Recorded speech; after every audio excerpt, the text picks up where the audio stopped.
किसी पार्टी ने आपको बोला हो हमें जितवा दो, हम आपको ये पैसा ऑफर कर सकते हो? हिम्मत ही नहीं है, सवाल ही नहीं पैदा होता। इलेक्शन कमीशन में घुसने तक की हिम्मत नहीं होती। ईवीएम हैक होना क्या रियलिटी में सर पॉसिबल है?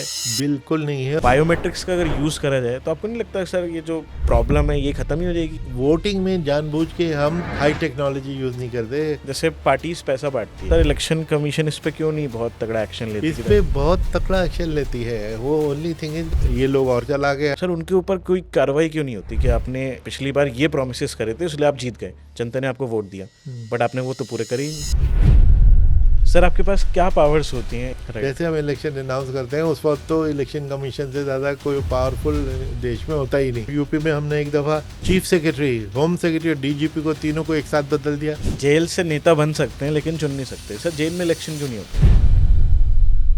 One nation one election, right? आपके हिसाब से क्या ये ठीक है? कई बार सजेस्ट किया है कि साहब 2.5 महीने के बजाय 33 दिन में मैं इलेक्शन करके दे सकता हूँ आपको।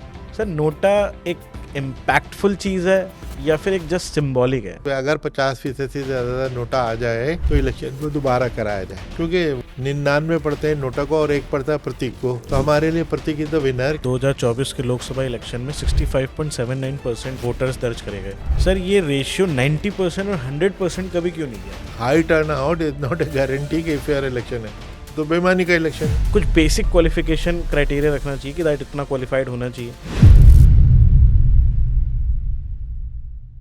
सो नमस्ते दोस्तों, welcome back to the Prateek show. आज का पॉडकास्ट सिर्फ एक कॉन्वर्सेशन नहीं है, ये डीप डाइव है into the Indian politics, into the Indian election system. क्योंकि आज के जो गेस्ट हैं हमारे बीच में, that is former election commissioner of India doctor SY Quraishi. तो आज हम जानेंगे चुनाव के पीछे का सच, ईवीएम क्या वाकई हैक होता है, क्या नेता, क्या पॉलिटिशियन क्या वाकई रिजल्ट्स को मैनिपुलेट कर सकते हैं, इलेक्शंस को मैनिपुलेट कर सकते हैं, बूथ कैप्चरिंग का सच क्या है, क्या इंडियन डेमोक्रेसी वाकई में one of the largest democracy है या फिर एक इल्यूजन। इन सारी बातों का, इन सारे इंटरेस्टिंग सवालों का जवाब मिलने वाला है आपको इस स्पेशल पॉडकास्ट में। तो इस पॉडकास्ट को एंड तक जरूर देखें because it will blow your mind. Because इससे पहले आज तक कोई इतना डीप डाइव कॉन्वर्सेशन वाला पॉडकास्ट अभी तक नहीं आया है on election commission of India. And इस पॉडकास्ट में जो आपको बढ़िया पार्ट लगे उसको कमेंट करके जरूर बताना, एंड चैनल को अभी के अभी सब्सक्राइब कर दो, that is the Prateek world. मैं मिलता हूं आपको सीधा पॉडकास्ट में, तो enjoy the show, see you in the podcast. You are watching the Prateek show and you are watching doctor SY Quraishi only on the Prateek show.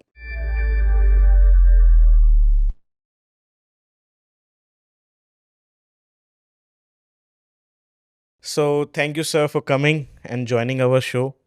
And we are blessed to host you because elections को लेके sir बहुत ज़्यादा curiosity mind में रहती है।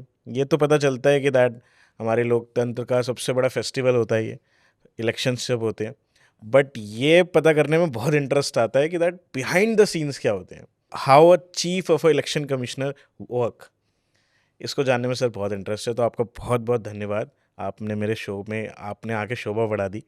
And मैं चाहूँगा sir आज हम बहुत अनफिल्टर्ड तरीके से, बहुत इजी तरीके से अपनी ऑडियंस को ये बता दें सर कि दैट इलेक्शंस कैसे वर्क करते हैं, इलेक्शन कमीशन कैसे वर्क करता है, एंड इतनी बड़ी डेमोक्रेसी कैसे काम करती है। So most welcome sir to the show. बहुत बहुत धन्यवाद। तो आपने तो एक ही सवाल में कई सवाल कर दिए। बिल्कुल। तो पहले मैं बताना चाहूँगा कि हिंदुस्तान का इलेक्शन दुनिया का बिगेस्ट इलेक्शन है। बहुत से लोग इसको वन ऑफ द बिगेस्ट कहते हैं, तो वन ऑफ द बिगेस्ट तो अंडरस्टेटमेंट है। इससे बड़ा तो इलेक्शन कोई है ही नहीं, और उससे जो सेकंड बिगेस्ट है वो इसका चौथा ही है, यूएस का। ओके। तो 1 बिलियन वोटर तक तकरीबन हमारे हैं। यूएस के कोई होंगे 250 मिलियन। तो हमारे इलेक्शन हर कॉन्टिनेंट से बड़े हैं। यूरोप के पूरे 50 देश मिला लीजिए तब भी हमारा 60% बनेगा। ओनली 60%? अफ्रीका के 54 देश सारे मिला लीजिए तो अबाउट 60-65% बनेगा। नॉर्थ एंड साउथ अमेरिका दोनों कॉन्टिनेंट को बुला लीजिए, पूरा कॉमनवेल्थ के 53 कंट्रीज मिला लीजिए, सब मिला के सब इंडिया के 50, 60, 70% बनता है। एक्चुअली 90 कंट्रीज आप तस्वुर कीजिए, 90 countries rolled into one, that is the size of India's election. ये तो हो गया in terms of numbers, right. है ना। और इसको कितने लोग करते हैं, क्या करते हैं, ये मैं आपको बाद में बताता हूँ। लेकिन कुछ आपको दो चार इंटरेस्टिंग ये बात बताता हूँ कि हमारा जो लक्ष्य है कि कोई भी सिटीजन राइट सर। छूट ना जाए। हर राइट। एक का कॉन्स्टिट्यूशनल राइट है, बिल्कुल। वो तो को वोट करने का मौका मिले। ये नहीं कि आप देखते इम्तिहान में कॉलेजेस स्कूल में होता है ना 60% first division, 75% distinction. For us 99% good election is a bad election. It has to be 100% without doubt. एक भी अगर एक गांव में एक पोलिंग बूथ में ख़राब हो गया तो रीपोल करना पड़ेगा। उस रीपोल में बहुत सारे लोग नहीं आ पाएंगे, उनका कॉन्स्टिट्यूशनल राइट तो छिन जाएगा। राइट। इसलिए 100% सक्सेस हमारा लक्ष्य होता है। अच्छा, और वो भी कहाँ, वो सारा दिल्ली और यूपी में नहीं हो रहा। हमारा फारदेस्ट एक पोलिंग स्टेशन है जो इंडियन मेनलैंड से 1400 किलोमीटर और इंडोनेशिया से 145 किलोमीटर। ये अंडमान निकोबार आइलैंड में, ग्रेट निकोबार आइलैंड में द सदर्न मोस्ट पॉइंट, जिसका नाम है Indira point. Indira point. Okay. वहाँ पे भी कोई 85 के करीब वोटर हैं। वहाँ पे भी हमें उतना ही अच्छा इलेक्शन करना है जो दिल्ली के कनॉट प्लेस में करना है, विदाउट डाउट। इसमें कोई एग्जैजरेशन की बात नहीं है। राइट। कहीं भी हो इंडियन सिटीजन, जंगल में, पहाड़ों में, समुद्रों में, हमारे एक्सेस में है। और वहाँ पहुँचना हमारा लक्ष्य है, हमारा लक्ष्य। फ़र्ज़ है, और हम उसको बड़ी खुशी से निभाते हैं। इसी तरह हमारा एक बूथ है जो दुनिया का हाईएस्ट बूथ है, 15,256 फुट पे, हिमाचल प्रदेश में ताशीगांग नाम की एक जगह है। तो वो वहाँ पे भी हमारा, वहाँ पे ऑक्सीजन की कमी है, टेम्परेचर बहुत लो है, लेकिन हमारे टीम ने वहाँ जाके इलेक्शन कराना होता ही होता है। इसी तरह अरुणाचल प्रदेश में एक जगह है मालोगांव, वहाँ पे सिर्फ एक वोटर है, सिर्फ एक वोटर है। एक वोटर है, लेकिन उसके लिए हमारी polling party of 6 people walk करती है, पूरे दिन ट्रैक करती है, और ताकि उसका वोट कैप्चर करे। That's great. एक वोटर वाला एक और भी हमारा एक बूथ होता था गिर फॉरेस्ट ऑफ गुजरात में, जो एशियाटिक लायंस के लिए मशहूर है। राइट। वहाँ पे एक टेम्पल का पुजारी है, वो वहाँ, तो उसके लिए वो 6 आदमियों की पोलिंग पार्टी एक दिन पहले जाके बूथ सेटअप करती थी। इंतज़ार करेगी अगले दिन के कि सुबह आए, दोपहर में आए, शाम को आए, कब आता है उसकी मर्ज़ी। उसकी डेथ हो गई 2019 में। बल्कि हमारे प्रधानमंत्री जी ने अपने मन की बात में 2019 में मन की बात में उसका जिक्र किया, और जिस दिन जिक्र किया उसी दिन उसकी डेथ हुई, क्योंकि रिकॉर्डिंग एक दिन पहले हो जाती है, तो अब उन्होंने publish उसका अगले दिन जिक्र होती है। है ना, ब्रॉडकास्ट अगले दिन होती है। राइट। तो जिस दिन ब्रॉडकास्ट हुई उसी दिन उसकी डेथ हो गई। ओहो। तो उसके बाद हमारा एक पोलिंग बूथ कम हो गया, लेकिन सिंगल वोटर बूथ हमारा एक, मैंने बताया कि ऑलरेडी है अरुणाचल प्रदेश में। इस तरह कई बूथ हैं, जैसे सिक्किम में फ्लोटिंग, वहाँ पे फ्लोटिंग आइलैंड हैं, वहाँ पे 2-2, 3-3 वोटर वाले बूथ हैं, वहाँ पे भी हमें बूथ लगाने पड़ते हैं। तो इसलिए कि कोई एक छूट ना जाए। आप ही देखें, अगर बिजनेस से इसको कंपैरिजन करें ना, राइट। बिजनेस में एक जो कॉन्सेप्ट होता है लास्ट माइल, अगर जैसे बिजली के तार डालने हैं, राइट। वाईफाई के तार डालने हैं, तो हर बड़ी से बड़ी कंपनी लास्ट माइल में आके चीटिंग करती है। ऑफ क्योंकि कोर्स। लास्ट माइल में जाके वो दूर परे का कोई गांव है, उसमें उसके लिए मेहनत करने में इन्वेस्टमेंट ज़्यादा है, तो वो किसी न किसी बहाने से टरका देते हैं, और बल्कि आर्बिट्रेशन में ले जाएंगे कि ये कोई ना कोई बहाना कि वहाँ ना जाना पड़े, क्योंकि खर्चा ज़्यादा। तो बड़ी से बड़ी कंपनी है हर वक्त, लेकिन हमारे लिए वो उस फारदेस्ट कॉर्नर, लास्ट माइल तक, लास्ट मैन तक पहुंचना हमारा धर्म है। राइट। तो ये हमारे और बिजनेस के साइकोलॉजी में कि हमारे लिए last mile is the last man और woman wherever on in India he और शी इज। तो हमें ये करना पड़ता है। सर, ये सुन के मुझे बहुत अच्छा लगा जो आपने बताया that for a single person आपने उधर बूथ लगाया, and this is the beauty की दैट इतना बड़ा इलेक्शन होते हैं and you are taking care of a single person also.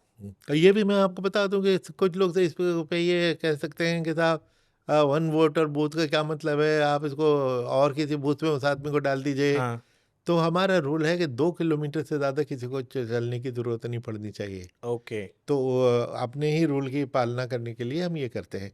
और ये भी मैं तो बताना चाहूँगा कि it is not for effect, कि ये ज़रा हम एक ब्राउनी पॉइंट करने के लिए कि देखो हम कितने अच्छे हैं, हम एक वोटर के लिए भी बूथ बनाते हैं, इस राइट, पर्पज़ के लिए नहीं है।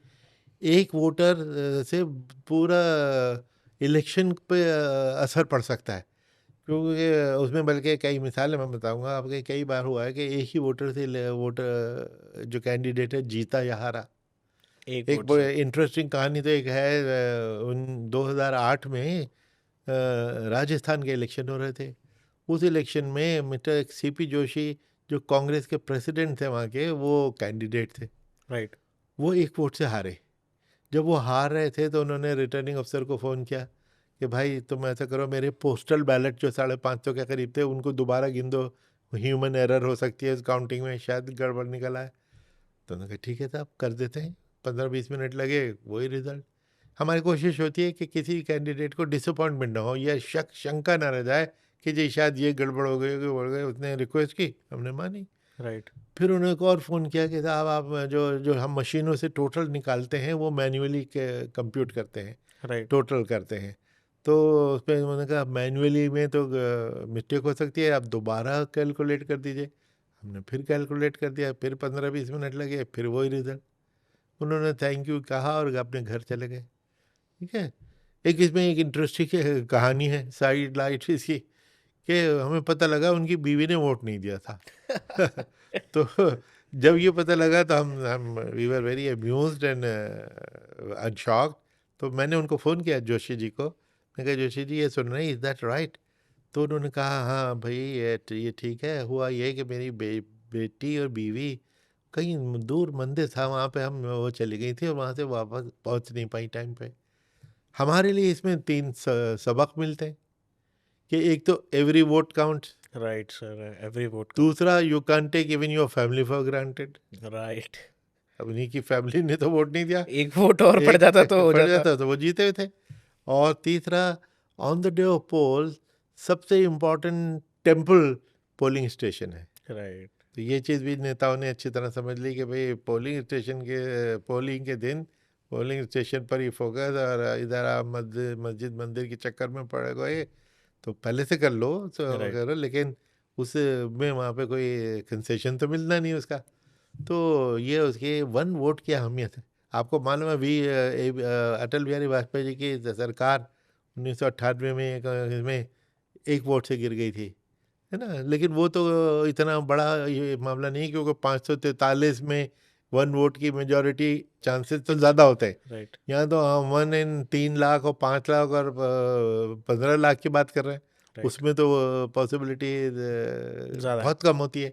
तो लेकिन उसके बावजूद 2 बार तो ऐसा हुआ है कि बिल्कुल इक्वल वोट्स आ गए, टाई हो गई। अब आप ही बताइए कि अगर टाई हो जाए तो क्या करना चाहिए? सर दोबारा इलेक्शन होंगे। नहीं, दोबारा इलेक्शन तो बहुत महंगे पड़ेंगे, लोगों को कष्ट होगा, लोग राइट, बहुत से वोट नहीं देंगे। ड्रॉ ऑफ लॉट्स करते हैं हम। ओके, हाँ, लेकिन ये लोगों को नहीं मालूम, ये भी मालूम होना चाहिए। नहीं, इंटरेस्टिंग चीज़ कि हम, आपने पूछा ना हम करते कैसे हैं राइट। ये सब, ये उसकी तफसील का हिस्सा तो है। अगर सर ड्रॉ हो जाते हैं दो पार्टीज का फिर। तो वो ड्रॉ अगर हो गया तो फिर इसमें से 2 पर्चियाँ डाल के उनमें से ड्रॉ ऑफ लॉट से निकालते हैं, जिसकी पर्ची निकल आया वो जीत गया। सर बट ये तो गलत नहीं है। नहीं, क्यों, क्या गलती है इसमें बताइए, और क्या इसका तरीका है? बराबर वोट तो पड़ ही गए। राइट, अब फैसला कैसे करें? तो फैसला दोबारा इलेक्शन करना, एक तो उसमें लाखों रुपए लगते हैं, मेहनत लगती है। और सबसे ज़्यादा जो उसमें सीरियस बात है ना, कि कितने वोट्स हैं जो खास तौर से जैसे वर्कर होते हैं, माइग्रेट लेबर होती है, हाँ, वो राइट, दूर से आते हैं, वो दोबारा आप इलेक्शन कराएंगे दोबारा वो नहीं आ वो पाएंगे। ट्रेवल नहीं करेंगे। आपने तो उनका वोट छीन लिया। तो राइट, इसलिए जो लॉजिकल और आसान काम है, ड्रॉ ऑफ लॉट करते हैं। 2 बार हिंदुस्तान की हिस्ट्री में ऐसा भी रिजल्ट आए हैं कि सिर्फ ड्रॉ ऑफ लॉट सर ये तो बिल्कुल अमेजिंग बात है, ये पहली बार मुझे पता चला है कि दैट ड्रॉ के जरिए भी। ड्रॉ के जरिए भी होता है। एक चीज़ और जाननी है, जैसे सर जिस स्टेट्स में इलेक्शन होते हैं, जैसे सपोज दिल्ली में इलेक्शन होने वाले हैं, अगर दिल्ली में इलेक्शन होते हैं तो इलेक्शन कमीशन का उधर वर्क क्या है, क्या इम्प्लीमेंटेशंस होते हैं स्टेट में बिफोर इलेक्शंस, क्या तैयारियां होती हैं, क्या क्या करना होता है, एंड फॉर लोगों के लिए क्या क्या रूल्स होते हैं। देखिए कॉन्स्टिट्यूशन ने सारे इलेक्शन की जिम्मेदारी, टोटल जिम्मेदारी इलेक्शन कमीशन पे को सौंपी है। ओके आर्टिकल 324 में उनमें है कि ऑल इलेक्शन, उसका superintendence, direction and control of all election will be with the election commission of India. Okay ये और इसमें प्रेसिडेंट का इलेक्शन, वाइस प्रेसिडेंट का इलेक्शन, लोकसभा राज्यसभा के इलेक्शन, विधानसभा विधान परिषद के इलेक्शन, ये सारे पंचायत के इलेक्शन को छोड़ के बाकी सारे election election commission of India करती है। और इसकी तैयारी, इसके पीछे जो एफर्ट होती है ना, वो इतनी ज़्यादा है कि लोगों को अंदाज़ा नहीं हो सकता कि इसमें 15 मिलियन तो हमारा स्टाफ है, जो सारे गवर्नमेंट सर्वेंट्स हैं जो इलेक्शन कराते हैं। 15 मिलियन 1.5 करोड़ लोग जो सारे गवर्नमेंट सर्वेंट्स हैं, तो वो हम उनको 2-3 दिन की ट्रेनिंग देते हैं, वो सारे ये इलेक्शन करते हैं और ज़ीरो एरर हम उनको मार्जिन छोड़ते हैं कि भाई एरर करोगे तो हम तुमको पेड़ से टांग देंगे। You right have to deliver a perfect election. क्योंकि राइट अगर कहीं एरर हो गई तो वहाँ पर रीपोल करना पड़ गया, उस रीपोल में जैसे मैंने बताया कि बहुत से लोग वंचित रह जाएंगे इन वोट राइट देने से। तो इसलिए in the first place election अच्छा होना चाहिए। तो हमारे स्टाफ इतना मेहनत से करता है, इतना ट्रेंड है, मिस्टेक फ्री उसने इलेक्शन देना है, उसको पूरा अंदाज़ा है। टेंशन में ज़रूर होते हैं वो, लेकिन वो डिलीवर करते हैं। तो सर जो ये वर्कर्स होते हैं इनको पैसे मिलते हैं? मिलते हैं। एक ओके तो ये सारे गवर्नमेंट सर्वेंट हैं, तो इनको तनख्वाह तो वैसे तो अपनी मिलती ही मिलती है। राइट राइट राइट तो उसके ऊपर उनको टीए डीए जो उनका डिपार्टमेंट उनको वहाँ जाने के लिए देता ही है। ओके लेकिन उसके ऊपर थोड़ा सा ऑनरेरियम 200-400 रुपये 500 रुपये ये पर डे ये इलेक्शन कमीशन भी उनको दे देती है, ओके ताकि थोड़ा बहुत उनका कंपनसेशन हो जाए। राइट राइट तो अब वो जाते हैं, पहले से सबसे पहले तो हमें इलेक्टोरल रोल को ठीक करना होता है। ये तो एक साल इलेक्टोरल रोल तो एक पूरे इलेक्शन की बुनियाद है, फाउंडेशन है। उसको हम ठीक करना शुरू करते हैं और हर साल हमारे इस काम को आसान करने के लिए और इफ़ेक्टिव बनाने के लिए पिछले 15 साल पहले हमने एक नई इंस्टीट्यूशन क्रिएट किया था, booth level officer, BLO, BLO okay booth level officer. Okay इसका मकसद ये था कि जैसे किसी एक गांव में एक बूथ है, अब उसमें उस बूथ में आपका नाम है कि नहीं है, नाम गल मिस्टेक तो कोई नहीं है, कोई फालतू जिसकी डेथ हो चुकी है वो उसमें से कट गया कि नहीं कट गया, जो राइट छोड़ के जा चुका उसका नाम कट गया, कोई नया आया है, कोई 18 साल का अब हो गया इस साल में, उनका तो ये नहीं है। उसमें addition and alteration and deletion ये होती रहनी चाहिए। तो इसके लिए हर साल, तो इस काम को आसान करने के लिए हमने BLO का इंस्टीट्यूशन क्रिएट किया है, बूथ लेवल ऑफिसर के। टिपिकली ये गांव की कोई स्कूल टीचर है, कोई पटवारी है, कोई और ग्राम सेवक है, ये जो भी 10-12 गवर्नमेंट सर्वेंट्स पॉसिबली वहाँ हो सकते हैं, गांव में या शहर में, हर जगह, हर बूथ एरिया में। आप टिपिकली आप अपने स्कूल टीचर को जानते हैं लोग, राइट वो अपने BLO को वो जानेंगे, उसके घर जाके भाई पूछेंगे, घंटी बजा के खटखटा के दरवाज़ा के, भाई दिखाओ मेरा नाम है कि नहीं है। वो दिखाएगी कि हाँ जी है, तो यह आपने देखा कि नहीं है, राइट तो वो आपको एक फॉर्म 6 देगी, जो नए एडमिशन के लिए फॉर्म मिलता है, तो आप उसको भर के उसको दे दीजिए। वो उसको वेरीफाई करेगी आस पास पड़ोस से पूछ पाछ के कि भाई वाकई इस नाम के कोई साहब हैं यहाँ इस घर में इन्होंने अप्लाई किया है। जब उसको संतुष्टि होगी तो उसके बाद वो सर्टिफाई करके राइट वो आपका नाम अपने बॉस को भेज देगी, इलेक्टोरल रजिस्ट्रेशन ऑफिसर, जो टिपिकली तहसीलदार होता है। तहसीलदार आपका नाम उसमें डाल देगा। किसी का काटना होता है तो उसके लिए एप्लीकेशन देनी होती है, जिसको हम फॉर्म 7 कहते हैं। 6 तो एडमिशन के लिए नए वोटर के लिए, 7वां डिलीशन के लिए, डिलीशन ओके कि भाई वो पड़ोसी नॉर्मली सतर्क रहते हैं इस मामले में, पॉलिटिकल हीट की वजह से, कि भाई इसका तो वोट कटवाओ। झूठे भी कटवा देते हैं, कई बार तो झूठे कटवा देते तो मर गया जबकि वो आदमी जिंदा है, ये तो राइट छोड़ के जा चुका है लेकिन जबकि वो वहीं है। तो ये करवाते हैं, इसलिए उसमें सतर्क होना बहुत ज़रूरी होता है। राइट तो पहले क्या होता था, अब से 20 साल पहले, 15 साल पहले, कि लोग जाके बल्क एप्लीकेशन लेके पहुंच गए, जी ये सारे नए वोटर्स हैं, और उनको डाल दिया तो बोगस वोटर पड़ जाते थे। राइट या और वो जो लगता है कि ये वोटर हमें वोट नहीं देने वाले हैं, उनके नाम कटवा दिए कि झूठा वो करके कि साहब ये तो जा चुके हैं यहाँ से। इसके लिए हमारे रूल है, कानून है कि आपको बताए बिना हम आपका नाम नहीं काट सकते। ओके। अगर किसी ने झूठा सा वो दे दिया कि जी प्रतीक यहाँ रहते ही नहीं, ये तो चेन्नई जा चुके हैं हम्म। 3 साल से 5 साल से, तो हम आपको एक नोटिस देंगे कि भाई आपका नाम काटने का प्रस्ताव आया है, हम काट देंगे अगर आप जवाब नहीं देंगे, बताओ काटेंगे या क्या। और अगर आप वहाँ आपके घर में सर्व होगा, घर में कोई नहीं है, तो आपके दरवाजे पे पेस्ट कर दिया जाएगा जस्ट वो नोटिस, ताकि आप जवाब दें। आपके जानकारी के बिना चुपके से ये नहीं हो सकता। राइट। ये इसीलिए कि मैंने, क्योंकि एक ज़माने में बहुत हज़ारों नाम इस तरह कटवा दिए जाते थे। अभी रिसेंटली भी इस किस्म की शिकायतें आई, जिसका इलेक्शन कमीशन ने जांच पड़ताल की होगी, कुछ ना कुछ एक्शन लिया होगा।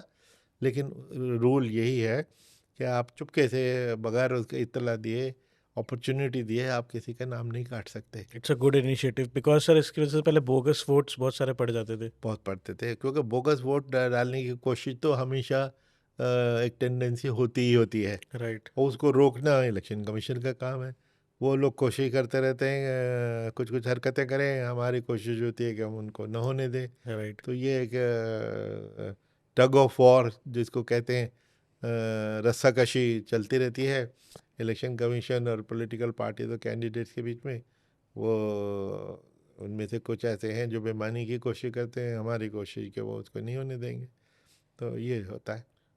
तो तो सर इलेक्टोरल रजिस्ट्रेशन के बाद उसके बाद नेक्स्ट स्टेप। उसके बाद जब इलेक्टर, जो अब ये डोर टू डोर हम सर्वे कराते हैं, हर साल right. Door to door survey कराते हैं, कि जब आपके घर के जाके कोई सर्वे एक्सेप्ट फॉर सेंसस, जो डोर टू डोर और कुछ नहीं होता, हमारे जाके वो आप पूछेंगे, और मोहल्ले के लोग भी आ जाते हैं उसमें, कि भाई इस घर में 4 वोटर हैं, तो दूसरा वाला कहेगा नहीं जी इसमें तो 3 ही है, ये वो झूठ बोल रहा है, समथिंग समथिंग। तो इसलिए हमको सच्ची पिक्चर डोर टू डोर में मिल जाती है। राइट। और जब वो रोल तैयार हो जाते हैं, तब भी हम उनको नोटिफाई करते हैं कि भाई किसी को अगर कोई आपत्ति है, तो वो उसको हम गांव के नोटिस बोर्ड पे चीफ इलेक्टोरल ऑफिसर या डिस्ट्रिक्ट इलेक्टोरल ऑफिसर के वेबसाइट पे इस पे डालते हैं कि भाई ये हमारी वोटर लिस्ट बन के आ रही है, बताओ इसमें कोई कमी बेशी हो तो बताओ, कोई गलती हो तो हमें बताओ, ताकि लास्ट मिनट तक हम अपॉर्चुनिटी दें कि वोट जो इलेक्टोरल रोल है वो बिल्कुल करेक्ट होना चाहिए।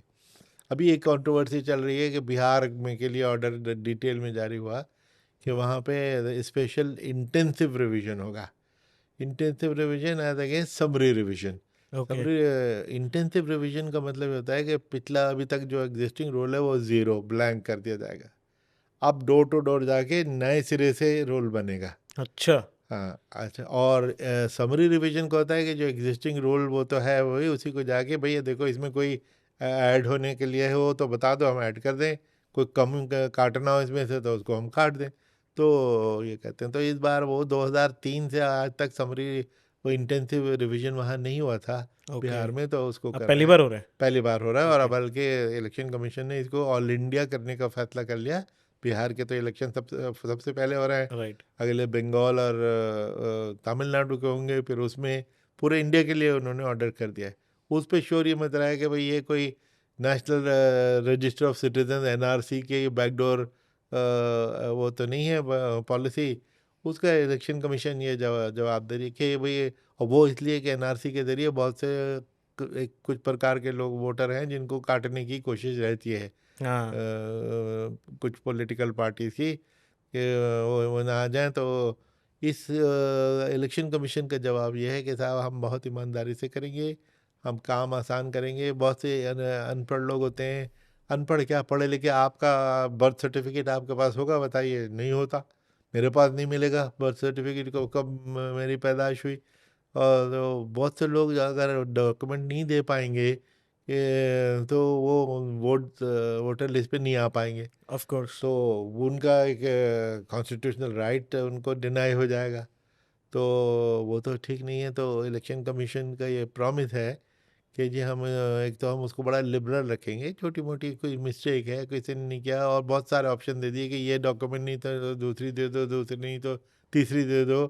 तो अब उम्मीद ये करते हैं कि जो पॉलिटिकल पार्टी शोर मचा रही हैं, खूब शोर मचा रही हैं, तो इलेक्शन कमीशन उन सबको सेटिस्फाई करे, क्योंकि शोर मचाना, क्वेश्चन करना जनता का इख्तियार है, राइट राइट। है। पॉलिटिकल पार्टी का इख्तियार है, उसका जवाब देना इलेक्शन कमीशन का फ़र्ज़ है ना, उनकी ड्यूटी है, तो वो देना चाहिए, और वो बार बार भी देना पड़ता है तो बार बार भी दीजिए, लेकिन ये इलेक्शन सिस्टम में लोगों का विश्वास अ, बिल्कुल वो अटूट होना चाहिए, ज़रा भी लोगों के माइंड में ट्रस्ट डाउट इज द है मेन ना, थिंग, राइट? है ना, क्योंकि डेमोक्रेसी तो पूरी दुनिया में जगह जगह चलती है, लेकिन बड़ी वायलेंस होती है, इलेक्शन पे ट्रस्ट नहीं होता, जीतने राइट। के बाद भी सिविल वॉर लाइक सिचुएशंस हो जाती हैं, बूथ जला दिए जाते हैं, घर जला दिए जाते हैं, अफ्रीकन कंट्रीज में तो ये आए दिन होता रहता है। राइट। तो हमारी तो सॉलिड डेमोक्रेसी, अमेरिका तक में यहाँ तक हुआ था, आपको मालूम है कि कैपिटल हिल पे उन्होंने अटैक करा दिया था, जो हारने वालों ने, ट्रम्प के फॉलोअर्स ने, कि नहीं, इतनी बड़ी चीज़ अगर हुई है तो हार, क्योंकि हारने वाला आसानी से हार मानता नहीं है, राइट। तो अच्छा, उसके लिए ज़रूरी है कि विश्वसनीय हो हमारा सिस्टम, हर एक को इस पर ट्रस्ट हो। यही वजह है कि एक वोट से हारने वाला इलेक्शन कमीशन पे उंगली नहीं उठाता, राइट। वो अपनी किस्मत को ज़रूर कोस लेगा, लेकिन ये कि इलेक्शन कमीशन ने मुझे हरवा दिया, ऐसा इंडिया में नहीं होता, ये हमारी खूबसूरती है। राइट। यही वजह है कि पिछले 70-75 साल में जब भी ये पॉलिटिकल चेंज होती है सेंटर में या स्टेट में, तो हारने वाला चीफ मिनिस्टर जीतने वाले को हाथ जोड़ के अपनी कुर्सी पेश करता है। तो ये हमारी डेमोक्रेसी की खूबी है, और इसके कारण ये है कि लोगों को पूरा विश्वास है कि इलेक्शन कमीशन ईमानदारी से इलेक्शन कराएगी, ट्रांसपेरेंटली कराएगी, फेयर कराएगी। Sir, how difficult it is that 90 crore voters हैं अराउंड इंडिया में। सर, सबके घरों में जाना है, एक एक पर्सन के घर में जाना है। सर, इसके लिए तो बहुत बड़ी मैन आर्मी लगती है, राइट? यही तो, एंड इसीलिए मैंने जैसे कहा कि ये दुनिया की biggest management exercise of any kind in ये है, 1,000 करोड़। 1000 करोड़। हाँ, तो हर एक के घर में इंडिविजुअली जाना, उससे फॉर्म भरवाना, उसका फ़ोटो लेना, उसको जाके फिर उसका वोटर कार्ड जाके डिलीवर करना, ये सारा जो ये एक्सरसाइज है, ये it's a election very commission, big management, sir. इससे बड़े कोई management exercise of any kind हो ही नहीं सकती। और फिर कोई हमारे 11 लाख या 12 लाख के करीब अब तो बूथ हो गए, उस बूथ में हम आपको वोटिंग फैसिलिटी क्रिएट करते हैं। राइट, राइट, मैंने राइट। जैसे बताया कि 1.5 करोड़ लोग हमारा स्टाफ है, जो 10 आदमी तो पोलिंग स्टेशन के अंदर होते हैं, तो अगर 1 मिलियन पोलिंग स्टेशन है तो 5 मिलियन तो अंदर हो गए। बाहर भी बहुत सारे जो स्टाफ है, सुपरवाइजरी स्टाफ है, सर्विस स्टाफ है, ये मिला के सब टोटल सिक्योरिटी, इन सबको मिला के 15 मिलियन जो स्टाफ है, ये कहता है 5.5 मिलियन, 5.5 मिलियन हमारी वोटिंग मशीन है और ओके, वीवी पैट्स ईवीएम्स। हैं। ओके। उनका ठीक शुरू होना भी आज, जैसे आज ही अखबार में था कि बिहार में first level check of the machine हो चुका है। इस मशीन को हम 3 बार चेक करते हैं कि ठीक चल रही है, तो फर्स्ट लेवल चेक में होता है कि चूँकि गोदामों में पड़ी हुई है 6 महीने साल भर से, तो उन मशीन में कुछ ना कुछ खराबी हो सकती है, तो फर्स्ट लेवल चेक में वो वहाँ मशीनों का टेस्ट किया जाता है कि ठीक है। ठीक है। और ये उसमें पॉलिटिकल पार्टी के के नुमाइंदों को बुलाया जाता है, कब कि आपने की हाज़िरी ज़रूरी है, आपके सामने हम करेंगे। ओके। बाद में कहोगे जी मशीन में गड़बड़ कर दी, ये सब आपके सामने होगा, और उनसे दस्तखत लेते हैं कि ये सब हमारे सामने हुआ है। अच्छा। आज ही के ठीक है। अखबार में था कि फर्स्ट लेवल चेक बिहार का कंप्लीट हो गया, तो उसमें जो मशीनें ख़राब निकली वो हैदराबाद की मशीनें थी, 2 जगह बनती है मशीनें, हैदराबाद और बेंगलोर। यहाँ की जो मशीनें थी बिहार की हैदराबाद की हैं, तो हैदराबाद में फैक्ट्री में भेजी जाएंगी ताकि वो ठीक ठाक करके उनको दोबारा वापस लेके आएँ। और इन सब मशीनों पे फर्स्ट लेवल चेक में, और 3 बार ऐसा होता है कि इसका एक मॉक पोल करते हैं। Mock polls. Mock okay. Poll, क्योंकि कई बार ये कहा जाता है कि जी इस मशीन में ट्रांसपेरेंसी नहीं है, कि आप जब बटन दबाते हैं तो ये मशीन में वोट गया तो ठीक कैंडिडेट को गया कि नहीं गया, ये तो राइट। हमें दिखाई नहीं दे रहा। हाँ। इसमें तो बेईमानी हो सकती है, इलेक्शन कमीशन बेईमानी कर सकती है, मशीन बेईमानी कर सकती है। उसको ठीक करने के लिए उसका हम मॉक पोल करते हैं लोगों के सामने। जैसे 50 वोट हमने डाले, और फिर उसका हमने रिजल्ट निकाला कि देखो भाई, जिसको आपने जितने वोट डाले थे उतने ही गए कि नहीं गए। उनसे फिर सिग्नेचर कराते हैं कि हाँ जी हमारे मॉक पोल हमारे सामने हुआ था और इस मशीन ने बहुत ईमानदारी से काम किया था। फिर ओके। उस पर अच्छा लोगों की तो चूंकि शक की कोई लिमिट नहीं होती ना, तो लोग कहते लगे कि जी ये मशीन ऐसी डिज़ाइन की गई है कि 50 वोटों तक तो ईमानदारी से करेगी, उसके बाद बेईमानी करेगी। हाँ। तो हमने कहा ऑल राइट, तो हमने 10% मशीनों को कहा कि हम उसका 100% बटन दबाएंगे, अच्छा। यानी 1000 बटन, एक ही मशीन का 1000, उसके जो जितने सारे बटन है 1000 बार दिन भर में दबाएंगे, कि कोई बटन तो गलत जगह वोट पहुंचाएगा। बिल्कुल। ना 1000 वोट का मतलब है पूरे दिन तक एक उस मशीन को आप बटन दबाते रहिए, राइट राइट है राइट। ना, क्योंकि एक मशीन 1 मिनट में 5 से ज़्यादा बटन एक्सेप्ट ही नहीं करती। अच्छा, जब आप बटन दबाते हैं तो 12 सेकंड के लिए मशीन डेड हो जाती है। तो सर ये तो कई घंटों का काम हो गया। कई घंटों का काम हो गया, और ये इसलिए किया गया कि बूथ कैप्चरिंग जो होती थी ना, अगर आपने बूथ कैप्चर कर हम्म। लिया और फटाफट फटाफट फटाफट 1 मिनट में 50-100 वोट डाल दिए, तो वो आप नहीं कर सकते। तो उस मशीन को हमने ऐसा बना दिया कि एक वोट आपने डाला तो 12 सेकंड तक मशीन अब डेड हो गई, उसको राइट। कोई जिंदा नहीं कर सकता। 12 सेकंड के बाद जब प्रिजाइडिंग ऑफिसर बटन दबाएगा तो फिर वो चालू हो जाएगी एक्टिवेट। मतलब एक तो एक जाके 1 मिनट में 5 से ज़्यादा वोट नहीं पढ़ उसमें सकते। नहीं पड़ जाए। राइट। तो पहले क्या था कि 50 वोट और 100 वोट ठप्पे लगा लगा के ना डाल दिया करते थे। वो उसको करने के लिए तो हमारी तरफ से कोशिश यही रहती है कि हर किस्म की बेईमानी को रोका जाए। तो अब 10% यानी 20 लाख मशीनों में से 10% का मतलब है 2 लाख। आप राइट। इमेजिन 2 लाख मशीनों को दिन भर बैठे हुए हम लोग बटन दबा रहे हैं, तो लोग दुखी हो जाते हैं। और राइट। उसमें हम पॉलिटिकल पार्टीज के एजेंट को भी कहते हैं आप भी हमारे साथ बैठ के आप भी बैठो, हमारे साथ बटन दबाओ। वो लोग कान पकड़ लिए कि साहब बहुत हो गया, हमारी हमें क्यों सज़ा मिल रही है, बहुत ठीक है ठीक है। उसको फिर हमने 10% तक घटा के 5% कर दिया। फिर भी 1 लाख 1 लाख मशीनों के 1000 प्रेस होते हैं, तो ये कहना कि मशीन बेईमानी कर रही है, ये बड़ा इल्ज़ाम बार बार लगता है, ये राइट। गलत है। अरे भाई मॉक पोल हुआ, इसका सबके सामने हुआ, तुमने साइन किया है कि मैंने मेरे सामने हुआ और रिजल्ट इसने ठीक दिया। दूसरी बार इसका मॉक पोल जब होता है कि जब वो इलेक्शन आते हैं और कैंडिडेट अपना नॉमिनेशन फाइल करते हैं, तो कहीं 20 ने, कहीं 25 ने, कहीं 50 ने फाइल किया। जिस दिन फाइनल हो जाता है विड्रॉवल वगैरह उनका हो गया कि इसने विड्रॉ किया, कि इसको डिसमिस हुआ कि भाई अब इतने बचे, तो इतने जिस दिन बचते हैं तो उतने बटन ऑन कर दिए जाते हैं, बाकी बटनों को लॉक कर दिया जाता है। अच्छा। तो लेकिन उस स्टेज पे हम एक और फिर मॉक पोल करते हैं। थर्ड। सेकेंड मॉक पोल, अच्छा। Second mock poll. Third mock poll polling day पे हम करते हैं पूरे के पूरे इंडिया में 10 लाख जो वोटिंग पोलिंग स्टेशन है, उन सब में मशीन को चालू करने से पहले सुबह 7 बजे एक मॉक पोल करते हैं। अब 7 बजे मशीन ठीक काम कर रही है और फिर आप 9 बजे गए उसको कहेंगे जी ये मशीन में तो गड़बड़ है, किसी और को वोट दे रही है, ये कैसे हो सकता है। राइट। लेकिन अगर ऐसा कुछ हो भी जाए तो हमने उसकी भी गुंजाइश रखी है कि आधे घंटे के अंदर अंदर मशीन रिप्लेस हो जाएगी। पोल रोक दिया विद जाएगा in half an hour. Within half an hour, poll रोक के आधे घंटे में। क्योंकि अगर किसी ने कहा कि साहब मैंने जो बटन बटन दबाया, तो खैर ये जो जब प्रोटेस्ट इतना होता था ना, तो हमने एक दफ़ा, मेरे वक्त की बात है 2010 में, मैंने ऑल पार्टी मीटिंग बुलाई, क्योंकि ये सबसे अच्छा तरीका होता है कि डेमोक्रेसी में कंसल्टेशन। राइट। तो उसको लीड कर रहे थे चंद्रबाबू नायडू। चंद्रबाबू नायडू चीफ मिनिस्टर था आंध्र प्रदेश के, और वो टेक्नोलॉजी के गुरु थे। राइट।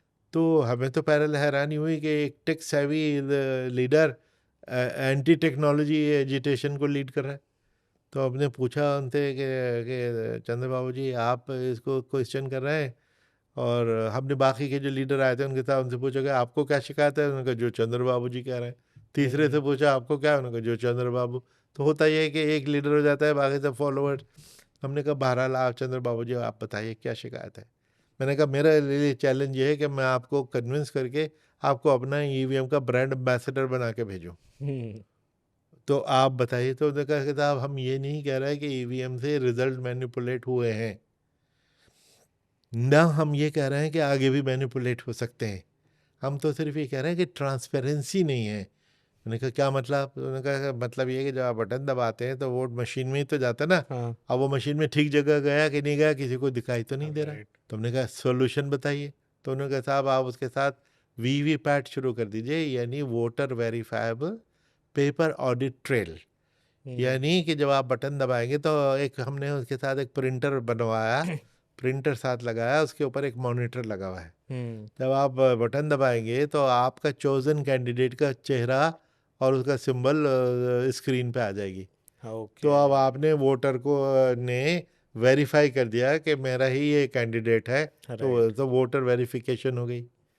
अच्छा, उसके बाद वो पर्ची जो आपके सामने स्क्रीन पे आई थी वो 7 सेकंड रहेगी दिमाग में ताकि रजिस्टर हो जाए। उसके बाद वो ऑटोमेटिकली कट के नीचे बॉक्स में, सील्ड बॉक्स में चली जाएगी। अच्छा, अपने आप ही सील बॉक्स में नीचे चले गए। चले, ये हो गया paper audit right. Trail. Paper audit trail के यानी ट्रेल का मतलब है कि ऐसे ही कि जब भी आप चाहें उसको कंपेयर कर लें, ढूंढ कंपेयर लें, कर लें। बेईमानी को ट्रेस कर लें। तो वो पर्ची सील्ड बॉक्स में चली गई, that is good, double check हो जाता है डबल उससे। चेक हो गया। तो वोटर वेरीफाइबिलिटी भी हो गई वीवीपैट में, और पेपर ऑडिट ट्रेल भी क्रिएट हो गई, जनरेट हो गई। फिर ये हुआ कि इलेक्शन कमीशन ने ऑर्डर दिया था कि हर विधानसभा क्षेत्र में, यानी जिसमें 200 से 300 तक पोलिंग बूथ होते हैं, उनमें से एक बूथ की पर्चियों को भी हम गिन लेंगे मशीन से कंपेयर करने के लिए कि वो ठीक है कि नहीं। तो लोग कोर्ट में चले गए, सुप्रीम कोर्ट में चीफ जस्टिस ने के उसमें गया, उन्होंने कहा कि साहब एक तो बहुत कम है, आप इसको 5 कर दो कि 5 मशीनों की पर्चियाँ गिनी जाएंगी। तो आज के रूल के मुताबिक 5 बूथ की पर्चियाँ गिनी जाती हैं। अच्छा। लाखों पर्चियाँ गिनी जा चुकी हैं और सब टैली की हैं, कभी कोई मिसमैच नहीं हुआ। ओके। इक्का दुक्का कोई था तो वो टेक्निकल उसमें था कि कोई वो कहीं कुछ फंसा रह गया, कुछ हो गया, तो वो किसी उसमें नहीं। लेकिन लाखों को जब कंपेयर किया, वो जितना मशीन में वोट दिखा रहा है उतनी पर्चियाँ निकल के आ रही हैं, है ना। राइट। अभी भी कंट्रोवर्सी ये और डिबेट चल रही है कि साहब 100% इनको गिनिए, 50% गिनिए, ये गिनिए। तो और सुप्रीम कोर्ट तक ये गया, ये मसला अभी फाइनली अभी हल नहीं हुआ। मैं तो इसके ऊपर दो राय रखता हूँ, दो अल्टरनेटिव ऑप्शन, कि भैया एक दफ़ा इलेक्शन कमीशन अगर मैं होता तो मैं तो सारे कंट्री में ये कहता, अरे पर्चियाँ ही तो गिननी है, हाँ। 2 4 6 घंटे 8 घंटे 12 घंटे में गिन ली जाएंगी। 2.5 2.5 महीने पूरा देश इंतज़ार करता है पहले फेज़ ऑफ पोल के बाद ना, 7वें पोल फेज़ तक के रिज़ल्ट आ जाए। मशीनें उन दिनों बंद रहती हैं। अगर 2.5 महीने लोग इंतज़ार कर रहे हैं, एक दिन और इंतज़ार कर लेंगे। बिल्कुल सही बात तो है। अगर कि भाई सारे मशीनों का किताब एक दफ़ा हम आपको 100% काउंट करके दिखा देते हैं, कंपेयर कर देते हैं, उसके बाद शोर न मचाना, वंस फॉर ऑल। आप फिर आप गारंटी दो कि आप शोर नहीं मचाओगे, हम आपके लिए कर देते हैं। एक ऑल्टरनेटिव तो ये है कि हम 100% एक दफ़ा गिन डालें और कंट्रोवर्सी को हमेशा के लिए छुट्टी कर दें। दूसरा ये कि उसको भी एक दिन हम बचा सकते हैं कि भाई ईवीएम ने मशीन की पर्ची बना के अपना काम ख़त्म कर लिया, तो पर्चियाँ 100% गिन लो, मशीनें 5 मशीनें गिन लो, उल्टा रिवर्स कर दो इसको। अच्छा, आप कह रहे रिवर्स कर दो इस इसको प्रोसेस को। रिवर्स कर दो, क्योंकि उसमें आपको टाइम भी बच गया, टाइम उतना ही जितना आजकल लग रहा बिल्कुल। है। क्योंकि पहले पूरे मशीन तो पूरी गिनते हैं आप 100%, पर्चियाँ 5 की गिनते हैं।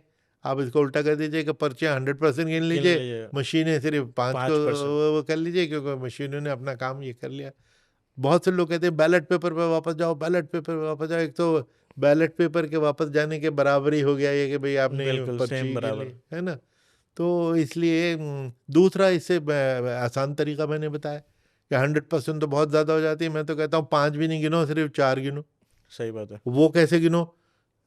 पूरा हिंदुस्तान क्रिकेट का शौकीन है। हाँ। क्रिकेट में आप DRS को आप जानते हैं, DRS बिल्कुल। डिसीजन रिव्यू सिस्टम में क्या होता है कि उसमें एक बैट्समैन कहता है कि मैं LBW नहीं हुआ, या बॉलर कहता है कि ये तो LBW है, तो वो प्रोटेस्ट करता है, तो थर्ड रेफरेंस अंपायर। ऊपर जाता है ना, वो वीडियो से देख के बता देते हैं। अब ऐसा तो नहीं है कि 10% LBW ऊपर जाएंगे कि वो इसमें से देख लो, ओनली डिस्प्यूटेड ऊपर जाएगा, बिल्कुल। सस्पेक्टेड जो है वो जाएगा। सस्पेक्टेड। तो हमने, मेरा उसमें सजेशन है कि उसको किसी ने गौर ही नहीं किया कि भाई ये कैंडिडेट दो जो टॉप 2 कैंडिडेट्स हैं, क्योंकि रनर्स अप जो हैं, क्योंकि उन्हीं की हार जीत का फैसले का उन्हीं पे असर पड़ेगा। जिसको 5 वोट मिले तो वो किसी गिनती में नहीं है, राइट। लेकिन जो टॉप 2 हैं उन वही तो इम्पोर्टेंट है ना। उन दो को कह दिया जाए कि आप रैंडमली मशीन हम निकालेंगे, पर्पजिवली निकालेंगे, आपको बताओ किस पे शुबा है, राइट। जिस पे आपको शुबा हो उस मशीन को हम गिन देंगे। राइट, तो वो 5 के बजाय आप 4 भी गिनेंगे तो उसमें सेटिस्फैक्शन लेवल बहुत ऊंचा हो ट्रस्ट जाएगा, बढ़ जाएगा। ट्रस्ट बढ़ जाएगा कि भाई आपने को शुबा था, लेकिन शुबे के बावजूद इसमें तो कुछ नहीं निकला, ठीक निकला। और रैंडमली मशीन चुनेंगे तो रैंडम का ऑब्वियसली तो कुछ भरोसा नहीं है, आप रैंडम निकालते जाइए, जो बेईमान मशीन है वो तो चुप बैठी रह गई, आप दूसरी मशीनें निकाल निकाल के देखते रहे, तो उससे तो रैंडमली से तो बात बनती नहीं है। राइट। तो इसलिए इस मसले को हमेशा के लिए हल करने का मैं समझता हूँ ये तरीका है। सर जैसे हम सबसे पहले इलेक्टोरल रजिस्ट्रेशंस करते हैं, फिर ईवीएम सेटअप्स होते हैं, चेक्स होते हैं। सर कानून व्यवस्था को भी मैनेज करता है क्या कमीशन, कि दैट उस स्टेट में कानून व्यवस्था कैसी रहेगी? टोटली टोटली कि जैसे ही इलेक्शन कमीशन इलेक्शन की डेट्स अनाउंस करता है तो उसको कहते हैं कि election process has been set in motion. अच्छा। उसके देखिए दो कॉन्सिक्वेंसेज होते हैं। एक तो उसके बाद कोई अदालत इसमें इंटरफेयर नहीं कर सकती, अच्छा। सुप्रीम कोर्ट भी नहीं कर सकती कि अब इलेक्शन प्रोसेस चालू हो गया, अब सिर्फ इलेक्शन कमीशन जो चाहेगी वो करेगी। अगर किसी को कोई इतराज़ है इलेक्शन के बाद इलेक्शन पिटीशन के ज़रिए हाई कोर्ट में आप चैलेंज कर सकते हैं। ड्यूरिंग द इलेक्शन कोई बात नहीं सुनी जाएगी, कोई ओके। कोर्ट नहीं कर सकती है। तो इसलिए जब ये प्रोसेस शुरू हो गया तो उसी के साथ साथ सारी जो पुलिस फोर्स है वो इलेक्शन कमीशन को डेपुटेशन पे आ जाती है। अच्छा। डीजी पुलिस से लेके लास्ट कांस्टेबल तक सारे के सारे अंडर इलेक्शन कमीशन हो जाते हैं। एक ओके। नोटिफिकेशन जारी होता है, आज से ये पुलिस इलेक्शन कमीशन के कंट्रोल में। तो राइट। लॉ एंड ऑर्डर की जिम्मेदारी इलेक्शन कमीशन की हो इलेक्शन जाती है। कमीशन की हो जाती है। तो और विद द रिजल्ट क्या है, अब इनकी होता क्या था कि एक ज़माने में जो ऑफिसर्स हैं चाहे वो डिस्ट्रिक्ट मजिस्ट्रेट्स हैं या एसपीज हैं, उनको पॉलिटिकल पार्टीज ने प्रेशर में या उनके साथ करीबी हासिल कर ली और उनको कि जी इस तरह तुम बूथ कैप्चर करना, और ये लोग भी अपनी अफसरों की भी आदत होती है कि पॉलिटिशियन को खुश करने के लिए हाँ। कि जी हम ये कर देंगे, हम वो बेईमानी कर देंगे, हम तो बड़े तेज़ हैं। तो कोशिश जो होती थी ना उसका इलाज ये कि भाई ज़रा से भी शिकायत होती है तो पहले तो हमने एक पॉलिसी बना दी जो बड़ी लॉजिकल पॉलिसी है हम्म। कि कोई भी ऑफिसर या of worker of staff home town में एक तो या होम ज़िले में नहीं रहेगा, अच्छा। होम ज़िले से निकाल दिया जाएगा। और 3 साल से ज़्यादा अगर है तो उसने जानना उसको भी हम निकाल देंगे वहाँ से। तीसरा, अगर जिसके बारे में कोई शिकायतें पॉलिटिकल पार्टीज ने की तो वो उसकी हम समरी इंक्वायरी करते हैं कि वाकई ये अफसर के ठीक डिपेंडेबल है, नहीं ज़रा भी हमें भी शक होता है हम उसको निकाल देते हैं कि भाई बिल्कुल। दूसरे कहीं और जाके वो करो।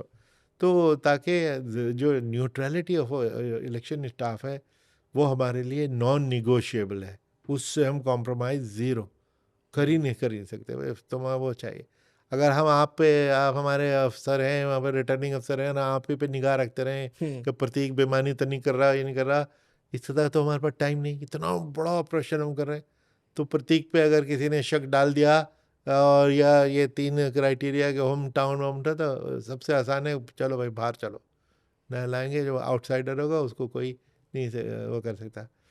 फिर हम जो टीम भी है हमारी जो जाती है ना वो न्यूट्रल रहे। पहले क्या होता था कि अब जैसे किसी हेडमास्टर को हमने presiding officer of a booth बनाया हाँ।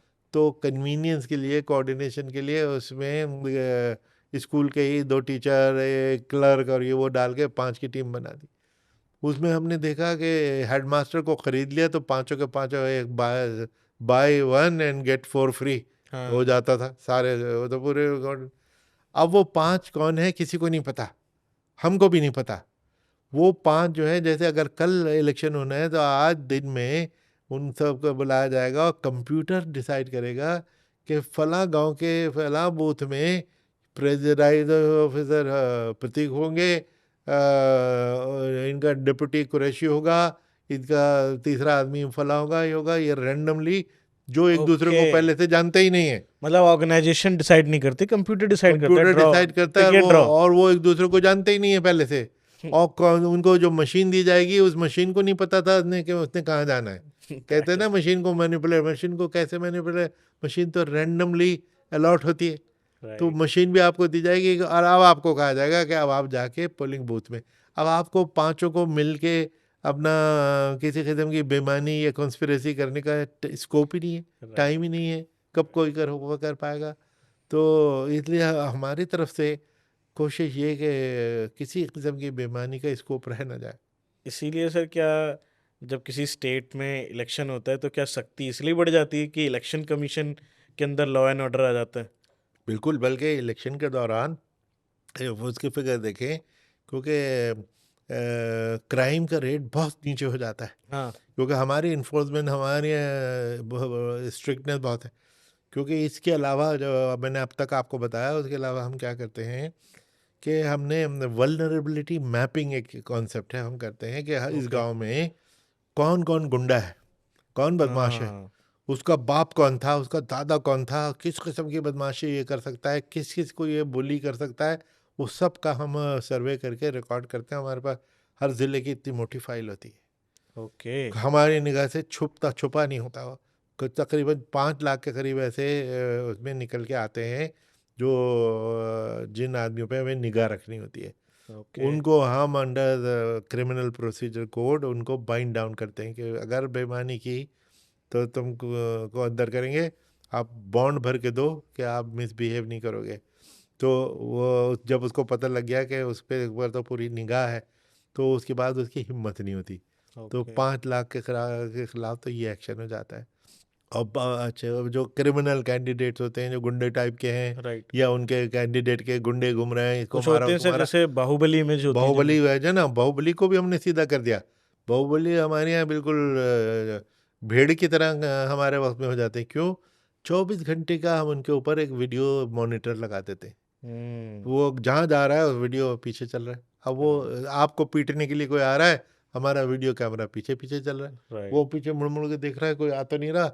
जब देखता है कि यार ये तो पीछे नहीं छोड़ रहा मेरा, तो वो हिम्मत हार के घर चला जाएगा, छोड़ देगा। क्योंकि हमारे 75,000 के करीब हमारे ऐसे कैमरा ये घूमते हैं जो हर चीज़ को कैप्चर कर रहे होते हैं, क्योंकि यही एविडेंस हमें उनके खिलाफ एक्शन करने में मदद करेगी। अच्छा सर मेरा क्वेश्चन था इसी इसी पॉइंट ऑफ व्यू से लेके। सर जैसे काफ़ी सारी कॉन्स्टिट्यूंसीज ऐसी हैं जहाँ पे आप देखोगे कि ये बाहुबली राज बहुत चलता है, मतलब उधर के कुछ लोग ऐसे होते हैं जिनके हाथ में बहुत पावर होती है, वो जिसे चाहेंगे उसे जिताते हैं। ऐसा हमने मूवीज़ में भी देखा है, सुनने में भी बहुत आता है सर।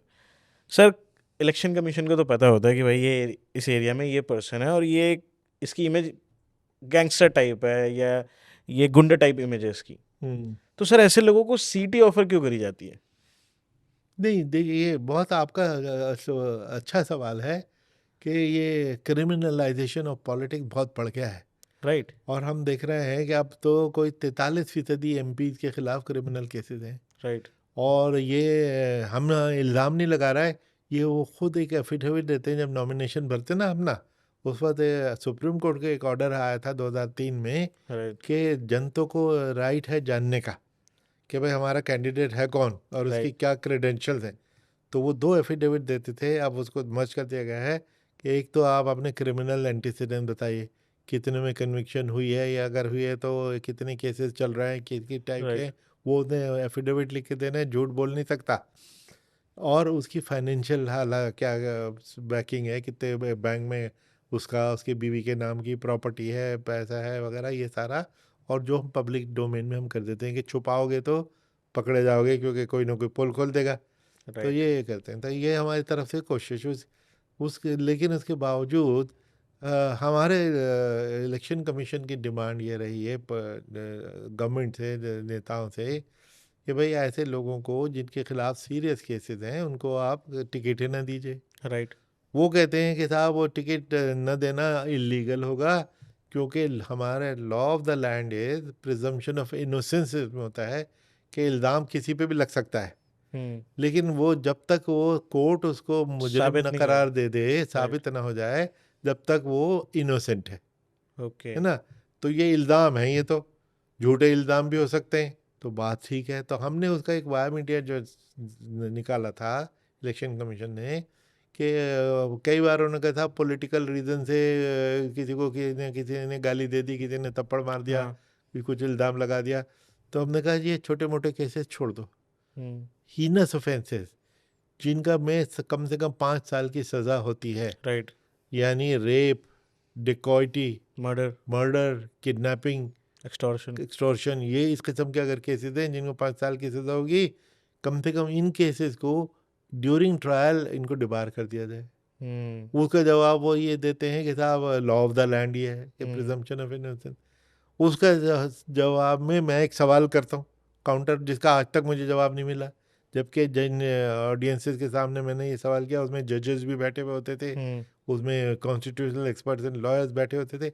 मैं कहता हूँ हिंदुस्तान की जेलों में 4.5 लाख प्रिजनर्स हैं, हाँ, जिसमें से 3 लाख के करीब अंडर ट्रायल हैं, हाँ, यानी अभी तक तो इनोसेंट है, चार्ज हाँ, प्रूव नहीं हुआ, अंडर ट्रायल है। राइट, आपने उनको जेल में फिर भी रखा है, हाँ, और 4 फंडामेंटल राइट छीन रखे। Right to liberty right, jail में है, आज़ादी उनकी छीन ली। फ्रीडम ऑफ मूवमेंट, जहाँ राइट, चाहे घूमे, वो आपने बंद करके रखा हुआ है। फ्रीडम ऑफ ऑक्यूपेशन, बाहर होंगे कुछ अपना बिजनेस करेंगे, काम करेंगे, ये करेंगे, वो छीन लिया आपने। Right to dignity, 4 fundamental right अगर आप छीन सकते हैं इनोसेंट लोगों का, तो उन सो कॉल्ड इनोसेंट पॉलिटिशियंस को कुछ टेम्परेली डिबार क्यों नहीं करते कि जी बिल्कुल, ये इलेक्शन नहीं लड़ेंगे? कोई जवाब नहीं मुझे आज तक मिला। राइट, कितने आर्टिकल्स में मैंने लिखा है, कितने मीडिया इंटरव्यूज में ये कहा है कि कोई जवाब नहीं देते। जवाब दो इसका, क्योंकि अगर उनको आप जेल में रख सकते हो या सब उनको उन सबको रिलीज कर दो, तो वो इनोसेंट है, इनोसेंट को आपने अंदर क्यों बंद रखा है भाई? खुद इनोसेंट मानते हो, लॉ ऑफ द लैंड उनको इनोसेंट मानता है, फिर अंदर क्यों है वो? पॉलिटिकल पार्टी जो टिकट देती हैं वो ये कहती है कि जी विनेबिलिटी देखनी होती है, कौन जीत सकता है। तो ये तो कोई बात नहीं है, तो पैसे वाले ही कोई टिकट मिलता है कि करोड़पति। अब 96% एम जो हैं वो सब करोड़पति हैं, राइट, 96%, और 43% क्रिमिनल्स हैं, जो मैनी जिनके खिलाफ मल्टीपल केसेस हैं, 40-40, 50-50 केसेस हैं, राइट, जो खुद उन्होंने एफिडेविट दिए हैं। सुप्रीम कोर्ट ने कहा कि भाई ठीक है, हम इनको डिबार तो नहीं कर सकते because of that law of the land, लेकिन वो खुद अपने कम से कम 3 बार अखबारों में एडवर्टाइज करेंगे, वोट दो मुझे, लेकिन मेरे खिलाफ ये केसेस हैं भाई। ये इसी तरह पार्टी उनको के बताना पड़ेगा। बताना पड़ेगा, और पार्टी के जिम्मे भी लग गया कि आपको भी आपने एडवर्टाइज करना पड़ेगा कि हमारे इन कैंडिडेट के खिलाफ ये केसेस हैं, ताकि लोग जो चुने वो इन्फॉर्म चॉइस यूज़ करें, उनको सोच समझ के फैसला करें किसको देना है। ये कदम किया, लेकिन ये इशू अभी कंक्लूड नहीं हुआ, क्योंकि पिछले 4 इलेक्शन में वो बढ़ते बढ़ते 20% था, 25, फिर 30, 35, फिर अब 43% क्रिमिनल्स को। सर, आपको नहीं लगता एक कानून इस पे बनना चाहिए कि दैट अगर कोई इलेक्शन लड़ना चाहता है या कोई इलेक्शन में खड़ा होना चाहता है, तो उसका एक बैकग्राउंड चेक हो जहाँ पे उसके सारे क्रिमिनल्स बैकग्राउंड चेक हो, उसकी कुछ बेसिक क्वालिफिकेशन क्राइटेरिया रखना चाहिए कि दैट इतना क्वालिफाइड होना चाहिए। नहीं, 2 बातें इसमें हो गई। देखिए, बैकग्राउंड चेक तो ये हो ही रहा है, जो एफिडेविट वो खुद ही दे रहा है कि बैकग्राउंड चेक, क्रिमिनल भी बैकग्राउंड, फाइनेंशियल बैकग्राउंड वो खुद ही लिख के दे रहा है। दूसरा कि क्वालिफिकेशन मिनिमम उसकी कि एजुकेशनल की जाए, ये कई बार इशू हुआ है। पंचायत में तो 4-5 स्टेट ने कंपलसरी कर दिया, कुछ एजुकेशन 8वीं क्लास और कुछ कुछ कर दिए, यस। जो मैं समझता हूँ वो गलत है। क्योंकि एमपीज़ के लिए तो कोई क्वालिफिकेशन नहीं है। हाँ, एमपी और एमएलए तो अनपढ़ हो सकता है, बिल्कुल, जिसने लॉ बनाना है और लॉ को पढ़ना है। बिल्कुल, पंचायत वाले ने तो मेरे गांव की नाली ठीक चल रही है, इसमें कूड़ा तो नहीं इकट्ठा हो रहा, उसको तो कोई पढ़े लिखे होने की ज़रूरत भी नहीं है राइट, ना? उसके लिए तो कंपलसरी कर दिया आपने, और उसको सुप्रीम कोर्ट ने भी मंजूरी दे दी, जो मैं समझता हूँ गलत है। तो क्योंकि एक तो डिस्क्रिमिनेशन है, या तो फिर एमपीज एमएलए के लिए भी आप एजुकेशनल क्वालिफिकेशन कंपलसरी करो। लेकिन मैं उसके के खिलाफ हूँ, कंपलसरी मैं नहीं कराना चाहता कि अगर जनता ऐसे लोगों को वोट देती रही है या देना चाहती है कि जो बहुत अच्छे वर्कर हैं, का बहुत उनकी सेवा कर रहे हैं, काम कर रहे हैं, जनता खुश है, और आज तो अपने आप नेचुरल कोर्स में उनकी गिनती घटा के सिर्फ 2 रह गई है। पहले 20%, 25% इलिटरेट हो सकते थे, अब घटते घटते 2 रह गए। वो भी ख़त्म हो जाएंगे, तो क्योंकि पढ़े लिखे ही अब इतने ज़्यादा हो गए हैं, राइट। तो इसलिए उस पे मैं ज़्यादा जोर नहीं देना चाहता। बट सर, इससे एक फ़ायदा होगा कि दैट एटलीस्ट अगर कोई क्वालिफाइड नहीं करता है, किसी का बैकग्राउंड इतना ज़्यादा ख़राब है, तो आई थिंक उसको इलेक्शन में उतरने ही ना दे तो ज़्यादा बेटर है। हाँ, वो इसीलिए ना कि अगर क्रिमिनल है उसको ना उतरने दें, तो होता है कि 20-20 साल तक केस चलते रहते हैं, तो कम से कम वो कोशिश करेगा कि अपने केस को जल्दी चलाए, वरना अभी तो डेट पे डेट मांगे जाते हैं, लंबे 20-20 साल चलाते हैं। अब इमेजिन एक पॉलिटिशियन मंत्री बन गया, रेप का इल्ज़ाम लगा हुआ है और 20 साल तक वो मंत्री बना हुआ राइट। है ना? तो वो तो कोई डिटरेंट नहीं साबित होगा। सर मुझे एक चीज़ जाननी थी दैट लाइक पार्टीज़ का क्या रोल होता है इस इलेक्शन में? जैसे उनको इलेक्शन कमीशन के साथ क्या कुछ असाइन होती हैं ड्यूटीज़, प्रोसेस होता है कुछ? लाइक अगर मैंने एक पार्टी फॉर्म करी है और मैं इलेक्शन में उतरना चाहता हूँ, तो मेरे लिए क्या फॉर्मेलिटीज़ होंगी? नहीं, देखिए, एक तो पहले पॉलिटिकल पार्टी बनाना हुँ, का एक रूल है कि आप अप्लाई करेंगे कि जी मेरे साथ इतने लोग हैं, 20-30 जितने भी होते हैं, हाँ, और उनकी सिग्नेचर लेके कि मैं एक पार्टी बनाना चाहता हूँ। तो इलेक्शन कमीशन उसको देखने के बाद फिर आपसे ये कहती है कि आप इसको एडवर्टाइज कीजिए अखबारों में, कम से कम 3 अखबारों में, ओके, और 30 दिन का नोटिस देके कि भाई किसी को कोई आपत्ति हो तो बताइए। जब वो आपत्ति का टाइम निकल जाता है, आपत्ति आए तो उसको देख लेते हैं, नहीं आपत्ति ना आए तो देख लेते हैं, तो उस 30 दिन के बाद इलेक्शन कमीशन फिर आपको रजिस्टर्ड पार्टी रजिस्टर कर लेती है, तो आप you become a registered party. Okay, तो इस वक्त 2880 के करीब रजिस्टर्ड पार्टीज हैं। एक और कॉन्सेप्ट है जो बहुत कम लोगों को मालूम होता है, मीडिया वालों को भी बहुत कम मालूम होता है, कि रिकग्नाइज पार्टीज। हाँ, रिकॉग्नाइज़्ड तो पार्टीज़ क्या होती हैं? रजिस्टर तो 3000 के करीब हो गई। हुँ, रिकग्नाइज है 6 नेशनल पार्टीज रिकग्नाइज्ड हैं, और 50-55 के करीब स्टेट रीजनल, पार्टीज हैं, ओके, रीजनल पार्टीज हैं, स्टेट पार्टीज हैं। ये उनके परफॉर्मेंस के बेसिस पे, इलेक्टोरल परफॉर्मेंस, जिसमें मोटा मोटा 6% वोट अगर आपको है, हुँ, तो आप रिकग्नाइज हो गए एज ए नेशनल पार्टी और स्टेट पार्टी। लेकिन कम से कम 4 स्टेट में आपका एमएलए और एमपी, होना या चाहिए। एमएलए इतने, एमपी इतने, एमएलए ये वो कॉम्बिनेशन, 3-4 कॉम्बिनेशन है, वो अगर हो तो आप रिकग्नाइज हो गए।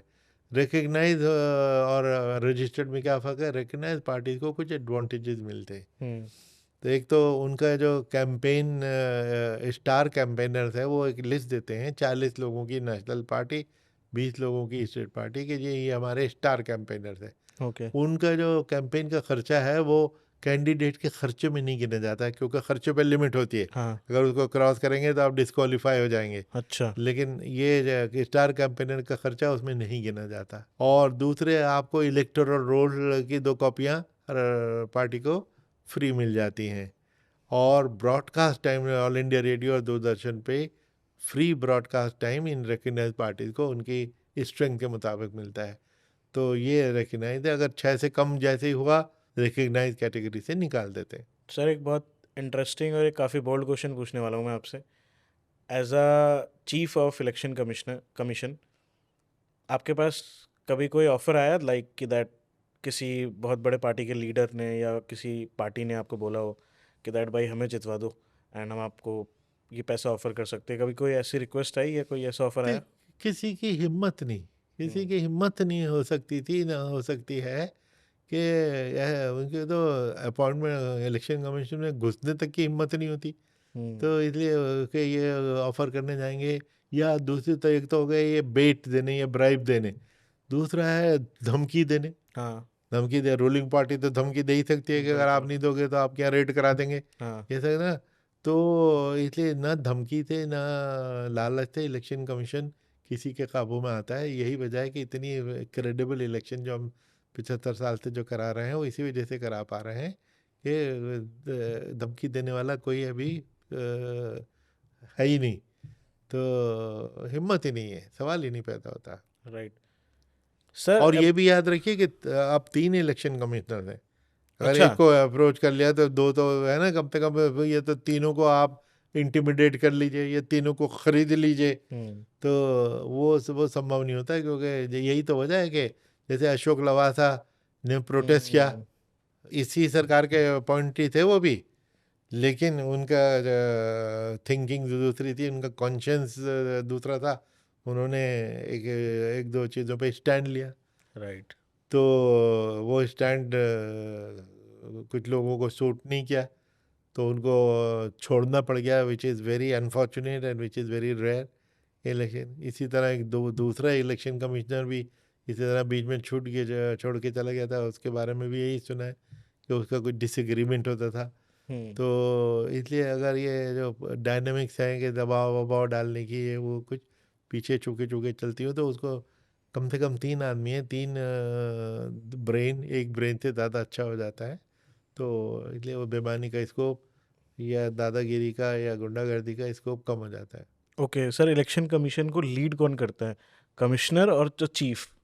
नहीं, ऑब्वियसली देखिए, एक तो कानून में पावर तीनों की बराबर है, तनख्वाह तीनों की बराबर है, अच्छा, लेकिन सीनियरिटी में जो सीनियर मोस्ट होता है वो चीफ होता है। ओके, जो ये नहीं कि ऑटोमेटिकली वो हो गया, नोटिफिकेशन होता है, लेकिन आज तक कोई ऐसे नहीं हुआ कि किसी जूनियर को सीईसी बना दिया, सीनियरिटी से ही सीईसी बनाते। ओके, तो वो अपने वक्त में से वो बन के, तो he the face of the election commission, he okay, the boss and he the face of the election commission, but the other two are not powerless उनका, क्योंकि अगर वो दोनों मिलके सीईसी को आउट वोट कर दें, तो वहाँ राइट, पे अगर डिसीजन में स्प्लिट हो जाए तो 2-1 से डिसीजन लिया जाता है।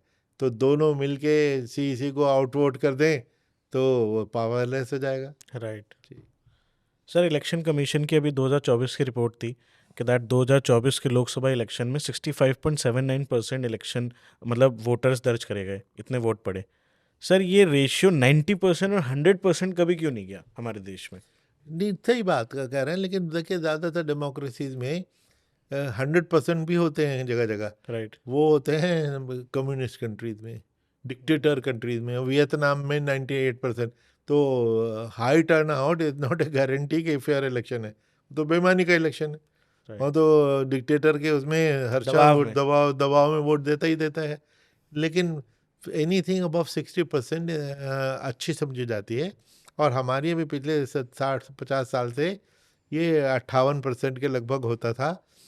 तो मेरे वक्त में, मैं चूँकि मुझे कम्युनिकेशन का मेरा पीएचडी भी है, मैंने जब आके देखा कि बहुत सारी कॉन्स्टिट्यूंसी में 20%, 22% टर्न आउट, तो मैंने कहा कि ये तो नहीं चलेगा, कि ये तो बहुत लो है। तो मैंने कहा कि हमें इसके लिए वोटर एजुकेशन करनी चाहिए। हाँ, आपको जान के हैरानी होगी कि मुझे मुखालफत का सामना करना पड़ा इलेक्शन कमीशन में। मेरे कोलीग ने भी कहा कि अपने वक्त में करना, एजुकेटिंग वोटर्स हमारा काम नहीं है, हमारा काम तो डंडा चलाना, वोटर इलेक्शन मैनेज करना है, ये नहीं है, ये एकेडमिक्स करें और टीचर्स करें। मैंने कहा बिल्कुल गलत, आई डोंट एग्री, क्योंकि लो टर्नआउट का जो कॉन्सिक्वेंस है वो डेमोक्रेसी के लिए बहुत बुरा है। राइट, कि देखिए 20% लोग वोट देने आए, तो 10 लोगों में वोट बढ़ गए वो सारे, तो किसी राइट, को 5%, 8%, 10%, 10-12% वोट से आप जीत के आ सकते हैं। जीतेंगे कैसे? आप 12% वोट पे जीत के आ गए, तो 88% कॉन्स्टिट्यूंसी के लोगों ने तो आपको वोट नहीं दिया। राइट, तो आपकी लेजिटिमेसी पे क्वेश्चन मार्क हो क्वेश्चन जाता है। मांगा जाएगा। इसलिए मैं इंसिस्ट करता था कि नहीं, हमें वोटर एजुकेशन के देर इसको बढ़ाना है।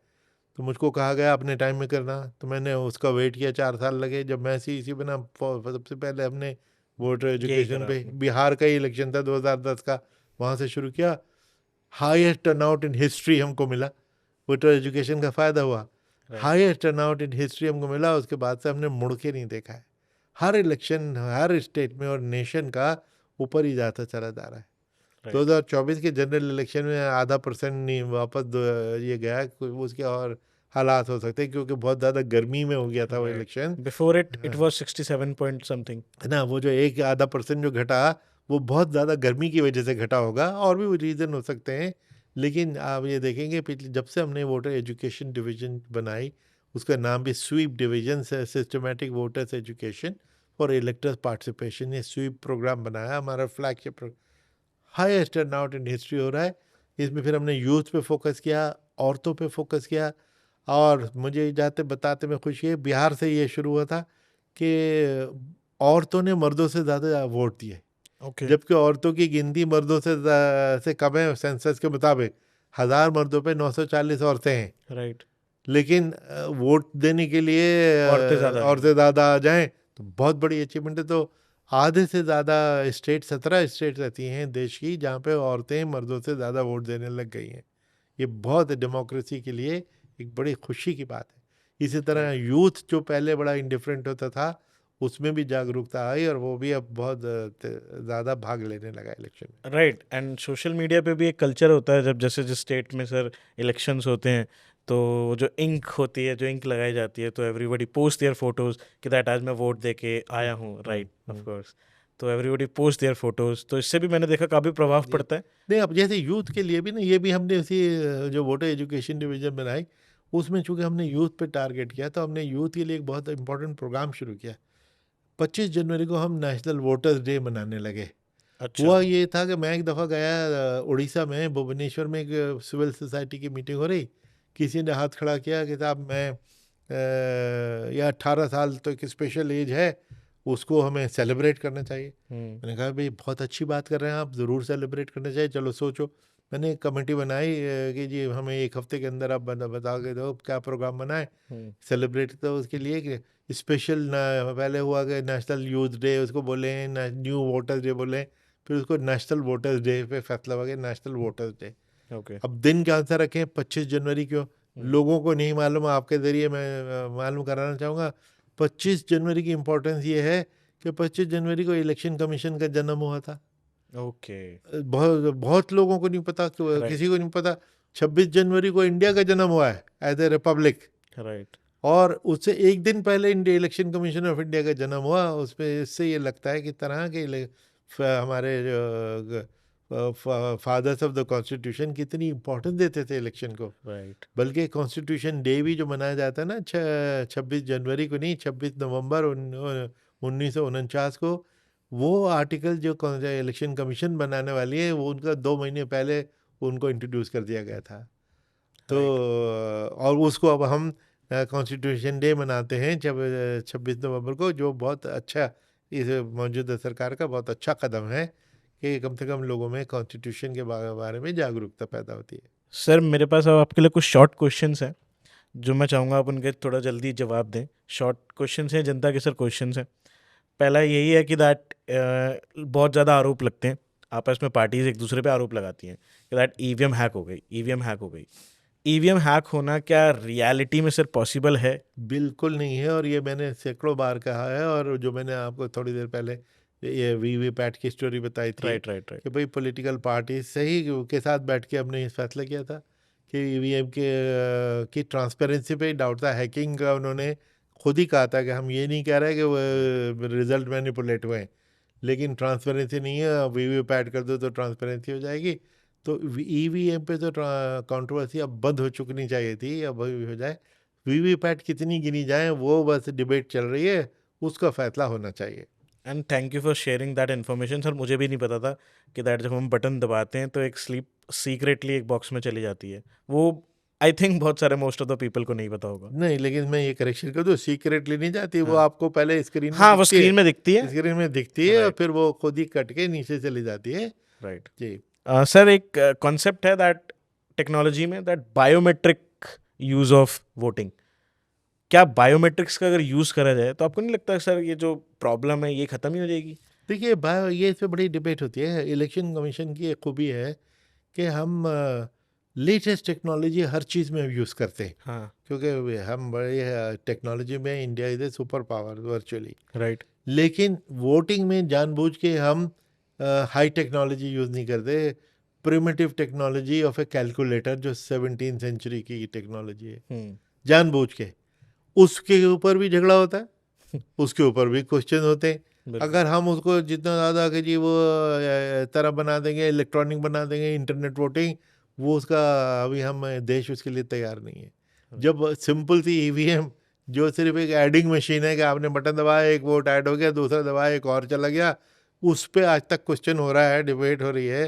तो डू यू थिंक ये इनविजिबल इंटरनेट वोटिंग, कि आपने वोट दिया वो ठीक जगह पहुंच जाएगा? अरे बैंक भी तो है, लूट जाते हैं, हैक हो रहे हैं, पेंटागन हैक हो रहा है। तो इंटरनेट की सेफ्टी को तो आज तक किसी ने फुल प्रूफ माना ही नहीं है। राइट। रोज़ तो हैकिंग की रिपोर्ट आ जाती है।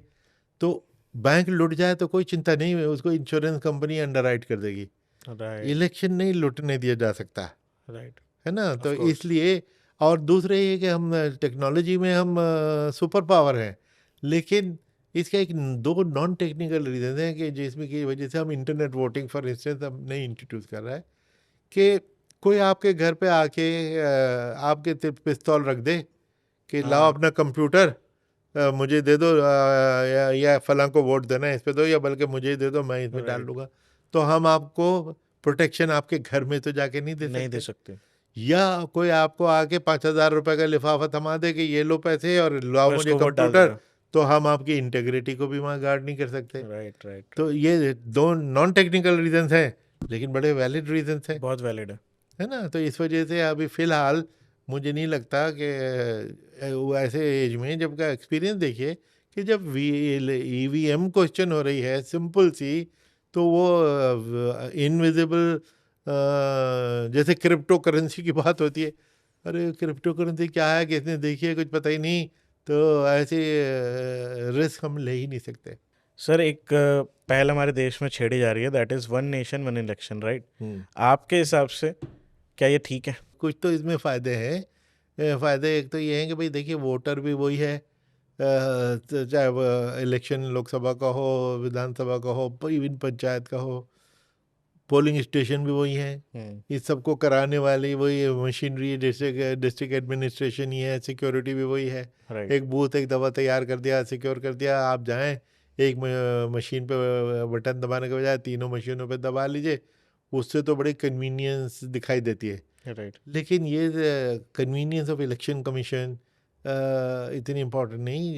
जो डेमोक्रेसी और फेडरलिज्म की बात है कि इसमें अब जैसे जो इश्यूज हैं वो मिक्सअप हो जाएंगे।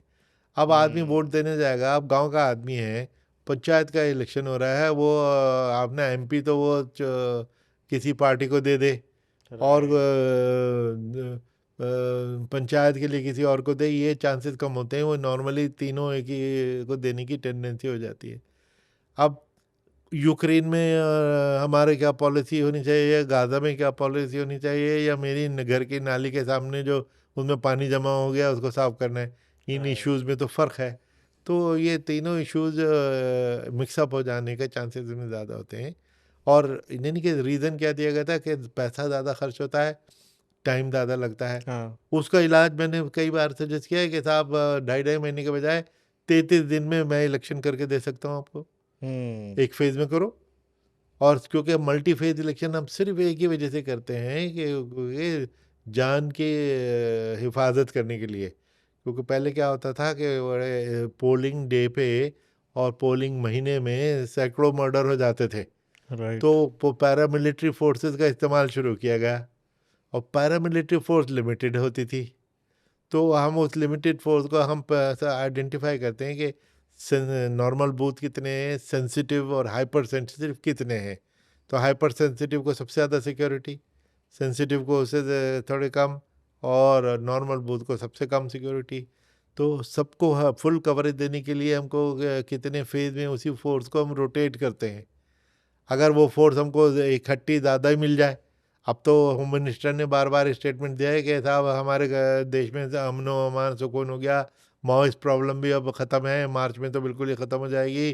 तो ये फोर्सेस भी अवेलेबल हो गई।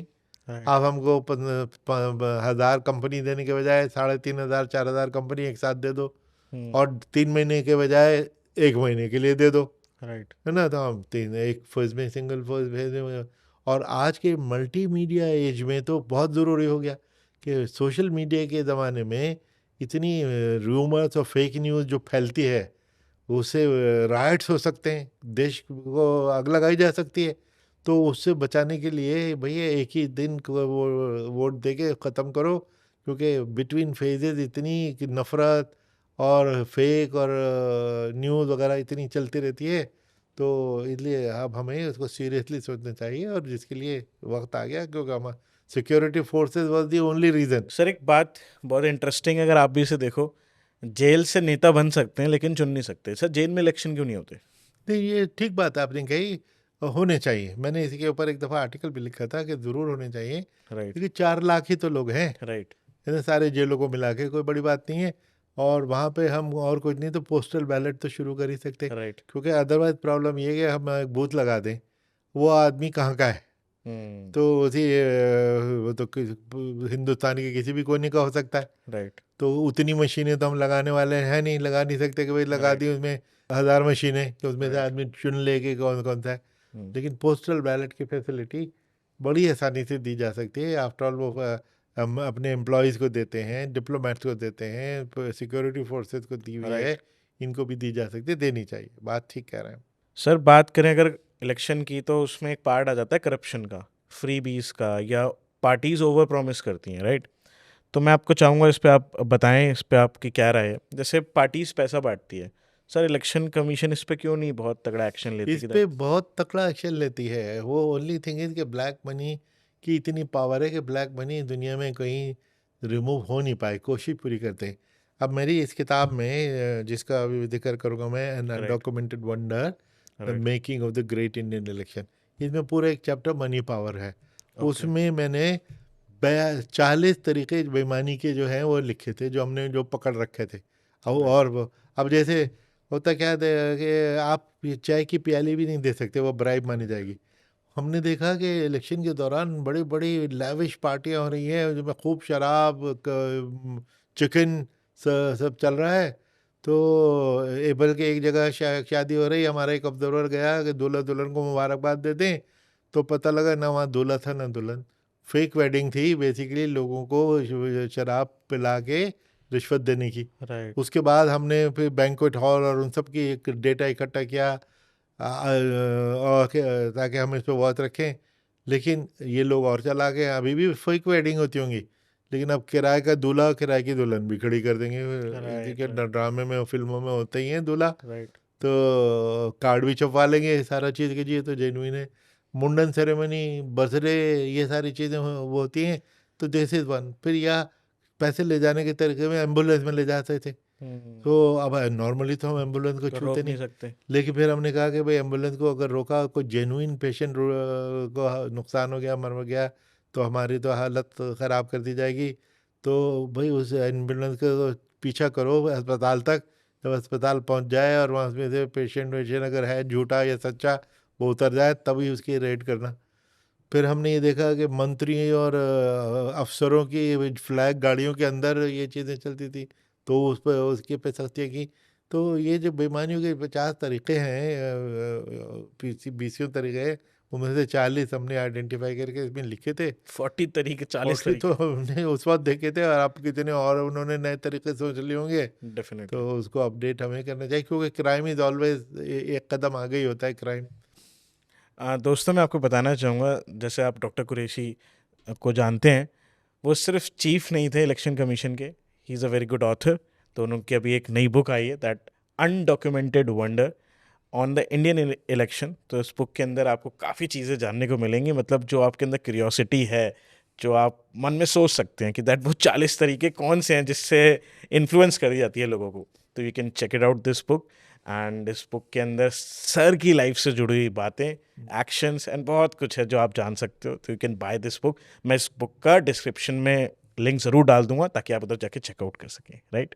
सर बात हो गई करप्शन की, बट एक चीज़ जानना बहुत इंपॉर्टेंट है। आजकल एक नई फैसिलिटी के थ्रू, प्रोसेस के थ्रू करप्शन करा जाता है, दैट इज़ इलेक्टोरल बॉन्ड्स। चंदा दिया जाता है पार्टीज को। अभी सामने आया था कि दैट करोड़ों करोड़ों रुपए का चंदा दिया जाता है, और ये चंदा देते वो लोग हैं जो इस देश के बहुत बड़े बिजनेसमैन हैं। सर आपको नहीं लगता कि दैट फिर पार्टी उनको फेवर देती है, फेवर्स करती है उनके लिए? तो इलेक्टोरल बॉन्ड्स बंद होने चाहिए, या नहीं, ये ट्रांसपेरेंसी कोई देनी चाहिए पब्लिक के लिए, पब्लिक जान सके किसने कितना दिया? आप बिल्कुल ठीक कह रहे हैं। इलेक्टोरल बॉन्ड जब शुरू हुए थे, तो मैंने तो उसके अगले दिन ही आर्टिकल लिखा था, और कई आर्टिकल लिख चुका हूँ उसके मुखालफत में। Electoral bond by the way बंद हो चुके हैं। सुप्रीम कोर्ट ने उसको बंद कर दिया? अनकॉन्स्टिट्यूशनल, सुप्रीम कोर्ट ने ओके। अनकॉन्स्टिट्यूशनल इलीगल डिक्लेयर करके उसको बंद कर दिया गया है। राइट। क्योंकि वाकई वो एक तो एनोनिमस हो गए थे, किसने किसको दिया हमको पता ही नहीं लगेगा। जबकि जनता जानना चाहती है कि भाई किसी ने एक पार्टी को 10 करोड़ दिए तो क्यों दिए, उसके बदले में उसको कौन सा कॉन्ट्रैक्ट मिला, कौन सा लाइसेंस मिला, राइट। या कितना बड़ा बैंक लोन मिला जिसको लेके वो भाग जाएगा, राइट। इंग्लैंड में भागे, इतने सारे देखने को मिलते हैं। तो इसलिए इलेक्टोरल बॉन्ड को में तो ट्रांसपेरेंसी थी ही नहीं, उसको सुप्रीम कोर्ट ने बहुत स्ट्रॉन्ग अल्फाज में ख़त्म कर दिया। ओके। सर अभी हम बाहुबलीज की बात कर रहे थे, क्रिमिनल बैकग्राउंड्स वाले नेताओं की बात कर रहे थे। सर एक इनपे एक मेरा ही क्वेश्चन है। सर जैसे कुछ नेता हैं या फिर कुछ एमपीज ऐसे हैं, जैसे आपने बताया, वो आज 2500 साल से नहीं हारे कभी अपनी कॉन्स्टिट्यूंसी में, बट लोगों का अगर सच्चाई बताई जाए तो उनका कहना ये है कि प्रेशर ही इतना है कि हम किसी और को अगर वोट देंगे तो हम उस इलाके में भी हम रह ही नहीं सकते, वो गायब हो जाएगा वो पर्सन। ऐसे बहुत सारे यूपी में ऐसे कॉन्स्टिट्यूंसीज हैं, और भी जिलों में होंगी, एमपी में हैं। इस पर सर क्यों इस पे गौर नहीं करती इलेक्शन कमीशन कि भाई एक जगह से इंसान 25 साल से जीत रहा है और इसके पीछे इतना बड़ा क्रिमिनल बैकग्राउंड है, तो क्यों नहीं उसको चेक करा जाता? देखिए, इसमें दो बातें हैं कि एक तो कोई इलेक्शन कंटेस्ट करने की कोई लिमिट होना, ये तो इलेक्शन कमीशन के परव्यू की चीज़ नहीं है, ये कानून की बात है, पार्लियामेंट के इख्तियार की चीज़ है कि पार्लियामेंट डिबार कर सकती है। दूसरा ये कि जिनके खिलाफ क्रिमिनल केसेस पेंडिंग हैं, जिसका मैंने तफसील से पहले भी जिक्र किया, एक पेंडेंसी के दौरान भी उनको अगर सीरियस अपराध हैं, और बल्कि उसमें हमने 3 सेफगार्ड भी दे दिए कि जो कहते हैं ना कि भाई पॉलिटिकल पार्टी एक दूसरे पे झूठे इल्ज़ाम लगा देंगे, राइट। तो उसका इल्ज़ाम कि भाई एक तो हम सिर्फ गंभीर अपराध की बात कर रहे हैं, रेप, डकॉइटी, मर्डर टाइप। दूसरे ये केस कम से कम 1 साल पहले रजिस्टर किया हो, ताकि उसमें आपको उसका समाधान ढूंढने की का टाइम मिला। That is very good. तीसरा उससे भी अच्छा कि कोर्ट ऑफ लॉ, जो कि इस केस में सेशन जज से कम नहीं होगी, court of law should have frame the charges. तो कोर्ट तो इंडिपेंडेंट है, पुलिस तो झूठी रिपोर्ट भी लिख लेगा, झूठी इंक्वायरी भी करके झूठी रिपोर्ट भी दे देगा, लेकिन कोर्ट तो चार्जेस फ्रेम करते हुए वो तो देखेगी, वो तो और हाईएस्ट कोर्ट है ज़िले की, वो डिस्ट्रिक्ट सेशन जज। तो इसलिए 3 सेफगार्ड के साथ हमने कहा है कि इनको इलेक्शन लड़ने पे पाबंदी लगाई जाए। डिबेट चली जा रही है, बहुत सपोर्ट भी मिलती है, लेकिन बस ये इशू के साथ कानूनी तौर पे हम नहीं कर सकते। बस ये है कि इसको हम एडवर्टाइज़ करें, पब्लिसाइज़ करें। एडवर्टाइज पब्लिसाइज हो रहा है, उसका असर तो हो नहीं रहा है, क्योंकि जीत के तो आ रहे हैं, ये उनकी गिनती बढ़ती जा रही है। बिल्कुल 25% से बढ़ के अब 43% पे हो गए। सर मैंने एक पोल डाला था अभी इंस्टाग्राम पे, मैंने बताया कि दैट मेरे शो पे एक ऐसे ऐसे गेस्ट आने वाले हैं, तो मैंने कहा आप सजेस्ट करिए क्वेश्चंस जो आपको लगता है आपको पूछने हैं। तो ना एक सबसे ज़्यादा एक क्वेश्चन जो मेरे को आया वो ये आया कि दैट भाई जो ये पार्टीज़ होती हैं, जो ये जितनी भी नेशनल पार्टीज़ हैं या रीजनल पार्टीज़ हैं, वो प्रोमिस करती हैं सर जनता के सामने आके, वो सबको बताती हैं कि आप हमारी कम्युनिटी के हो, हम आपके लिए ये करेंगे, बहुत सारे प्रोमिस करे जाते हैं एज अ स्टेट। बट उनमें से बहुत सारे प्रोमिस कभी पूरे नहीं करे जाते। फिर वो पार्टी अगले साल इलेक्शन में फिर आती है, बार इलेक्शन में सर उनके ऊपर कोई कार्रवाई क्यों नहीं होती कि आपने पिछली बार ये प्रोमिस करे थे इसलिए आप जीत गए, जनता ने आपको वोट दिया, बट आपने वो तो पूरे करे ही नहीं। देखिए, ये बड़ी डिबेट चलती है कि जी इलेक्शन कमीशन एक्शन ले। मैं समझता हूँ कि देखिए, वोटर के लिए भी तो कुछ छोड़ें। आपसे उसने प्रॉमिस किया और आप उस प्रॉमिस को फुलफिल नहीं किया, तो आप अगली बार उसको वोट क्यों देते हैं? तो जनता ही तो एक्शन ले सकती है ना। इलेक्शन कमीशन ये बैठ के खाता बैठ के लग जाएगा कि आपने ये प्रॉमिस किए थे, इतना डिलीवर किया, इतना नहीं किया, ये तो संभव है ही नहीं, सरकार के लिए भी संभव नहीं है। वोटर ही कर सकता है इसको कि भाई ट्रैक रखे, हिसाब रखे। मीडिया का काम है कि जब इलेक्शन आ रहा है तो हर कैंडिडेट के प्रॉमिस जनता को याद दिलाए कि जी इसने ये प्रॉमिस किए थे, ये इसमें से इतने अचीव हो गए। तो जनता ही इस पे फैसला कर सकती है, कोई और फैसला करे ये वो मुनासिब नहीं है और संभव भी नहीं है। आप भी वैसे आपका राय भी बिल्कुल एब्सोल्युटली ठीक ही है, किस किस पे क्या क्या करा जा सकता है, राइट? सर नोटा जो ये होता है, हम ईवीएम पैड पे देखते हैं नोटा का वोट होता है, सर नोटा एक इम्पैक्टफुल चीज़ है या फिर एक जस्ट सिंबॉलिक है? देखिए, फिलहाल none of the above, NOTA का मतलब नन ऑफ द अबव कि ये सब कैंडिडेट मुझे मंजूर नहीं है, उसने आखिरी वाला बटन दबा दिया। बिल्कुल। ये कोर्ट के ऑर्डर से ये हुआ था, क्योंकि कुछ सिविल सोसाइटी के कुछ लोग गए थे कि सारे कैंडिडेट, वो जो आपने इससे पहले बताया ना कि क्रिमिनल कैंडिडेट है, राइट। डिबार तो हम उनको कर नहीं पा रहे इलेक्शन कर लड़ने से, कम से कम जनता उनको नोटा के जरिए बाहर निकाल दे। बिल्कुल। तो लेकिन उसमें जो कमी है जजमेंट में कि नोटा अगर 100 वोट पड़ते हैं, 99 पड़ते हैं नोटा को और 1 पड़ता है प्रतीक को, तो हमारे लिए प्रतीक इज द विनर, क्योंकि यही एक वैलिड वोट है, बाकी सारे ब्लैंक वोट है। ओके। तो लीगली तो इसलिए इसकी टोकन वैल्यू तो इसकी हो गई कि लोगों को पता लगे कि भाई एक कैंडिडेट थे, सारे अनपॉपुलर थे, जनता ने अपना रिजेंटमेंट तो दिखाई, लेकिन उसका इम्पैक्ट इलेक्शन रिजल्ट पे नहीं पड़ता। बहुत से लोग की ये डिमांड है कि उसमें अगर 50% से ज़्यादा नोटा आ जाए तो इलेक्शन को दोबारा कराया जाए। तो दोबारा इलेक्शन कराने में फिर ये होगा, पार्टी सोचेगी कि भाई मैंने सारे ये क्रिमिनल को टिकट दिया था और इन पे 20-20 करोड़ 50-50 करोड़ खर्च भी कर दिए, ये तो अब नोटा की वजह से जनता ने रिजेक्ट कर दिया, अब दोबारा तो इनको फिर खड़े करेंगे, फिर वो रिजेक्ट कर देगी, इतना पैसा हमारे पास का है कहाँ से लाएं। तो चांसेस ये हैं कि फिर वो अच्छा कैंडिडेट खड़ा करेंगे। तो ये नोटा के फेवर में जो लोग डिमांड करते हैं उसके ये आर्गुमेंट देते हैं, जो मैं समझता हूँ इसमें काफ़ी जान है, इसके ऊपर विचार की ज़रूरत है। सर रिलीजन कितना बड़ा रोल प्ले करता है इन वो इन इलेक्शंस? बिकॉज ऐसा बोला जाता है कि दैट, जैसे अब मैं आपको एग्जांपल बता देता हूँ, अब कोई कश्मीर में है, तो वो कश्मीर में जिस कॉन्स्टिट्यूंसी में वो एक मुस्लिम लीडर उतारते हैं उधर उधर की पार्टी। अब जैसे साउथ में बीजेपी इतना नहीं, उसका वर्चस्व बीजेपी का इतना नहीं है, क्योंकि उधर कांग्रेस को लोग ज़्यादा प्रेफर करते हैं। ऐसे रीजनल रीजन्स में बटे हुए हैं एंड रिलीजन की वजह से बटे हुए हैं। क्या आपको लगता है इसका बहुत बड़ा इन्फ्लुएंस होता है? देखिए, रिलीजन और कास्ट दोनों का बहुत बहुत असर है, राइट। क्योंकि वोटर की जो लॉयल्टी होती है वो अपने को रिलीजनिस्ट और को कास्ट वाले, वो अपनी कास्ट वालों को देने की जो टेंडेंसी होती है, इसीलिए ये वोट बैंक जो कहलाते हैं वो यही है। इसे आप देखेंगे सिर्फ रिलीजन ही नहीं, बीसियों कास्ट हैं और उसके मुताबिक फलां कास्ट का चीफ मिनिस्टर था तो ये इतने सीटें मिल गई। तो अनफॉर्चुनेटली हम कास्ट और रिलीजन से ऊपर नहीं उठ सके हैं इतने 70 साल में, बल्कि उनका जो इन्फ्लुएंस है वो बढ़ता ही जा रहा है। और अब तो पोलराइजेशन में रिलीजन का बहुत इस्तेमाल होता है, कम्युनल पोलराइजेशन। तो एक दूसरे से डराओ कि जी वो आ जाएगा तो ये कर देगा वो कर देगा, तो उससे लोग डर के मारे पोलराइज जो होते हैं ना, वो इलेक्शन के माहौल को विशिएट कर रहा है और उसका कोई काउंटर अभी तक उभर के नहीं आया है। सर जैसे आप चीफ थे इलेक्शन कमीशन के, सर आपके पास क्या पावर्स होती हैं? देखिए, हमारे पास पावर होती है सिर्फ इलेक्शन के दौरान। राइट। जैसे हम इलेक्शन अनाउंस करते हैं उस वक्त तो इलेक्शन कमीशन से ज़्यादा कोई पावरफुल देश में होता ही नहीं, ओके। और जैसे ही रिजल्ट अनाउंस करते हैं वो सारी पावर ख़त्म। ओके। अब वो पावर शिफ्ट हो जाती है हाई कोर्ट को, ओके। इलेक्शन पिटीशन के ज़रिए। तो इलेक्शन के दौरान तो अब जैसे मैंने बताया, सारी लॉ एंड ऑर्डर, सारी पुलिस जब हमारे अंडर में आ गई, हर पुलिस एसपी कमिश्नर डीजीपी अगर हम ट्रांसफ़र करेंगे, आप देखेंगे वो हमको हमारे आगे पीछे सब आएंगे। तो वो टेम्परेरी पावर होती है जो, और उसकी वजह से हम अच्छे इलेक्शन कर भी पाते हैं।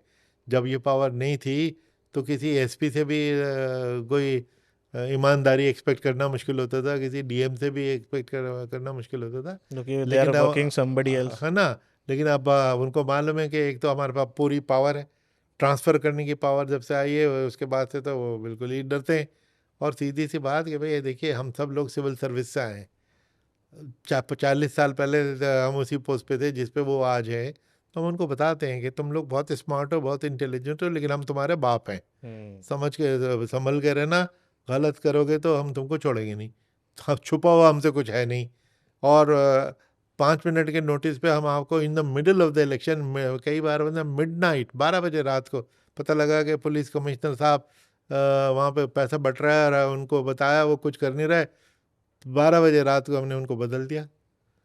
और एक स्टेट में, आप ही के स्टेट यूपी में, हमने एक दफ़ा होम सेक्रेटरी और डीजीपी को, तीनों को एक साथ बदल दिया, क्योंकि हमारे पास रिपोर्ट्स आई, शिकायतें आई कि ये पॉलिटिकली अलाइंड है, किसी एक पॉलिटिकल पार्टी के लिए सिंपैथी रखते हैं। हमने कहा भाई सिंपैथी रखना है तो अपने घर जाके सिंपैथी करो, हमें इलेक्शन में न्यूट्रल आदमी चाहिए। न्यूट्रलिटी, जैसे मैंने कहा ना, न्यूट्रलिटी हमारे लिए नॉन नेगोशिएबल है, उस पर कोई कॉम्प्रोमाइज़ नहीं। Right. Thank you doctor Qureshi, आपने अपना बहुत बहुमूल्य वक्त निकाला और आपने कुछ ऐसी बातें बताई इलेक्शंस के लिए जो आई डोंट थिंक कि नॉर्मल सिटीजन को पता होगा इस देश के। एंड आपने बहुत सारी रोशनी डाली, बहुत सारी एक्सट्रीम वैल्यू ऐड करी है इस एपिसोड में। तो first of all thank you for being there and contributing your wonderful time and your important time to for this show. And मैं चाहूँगा सर आप इस देश के यूथ के लिए कोई मैसेज दें।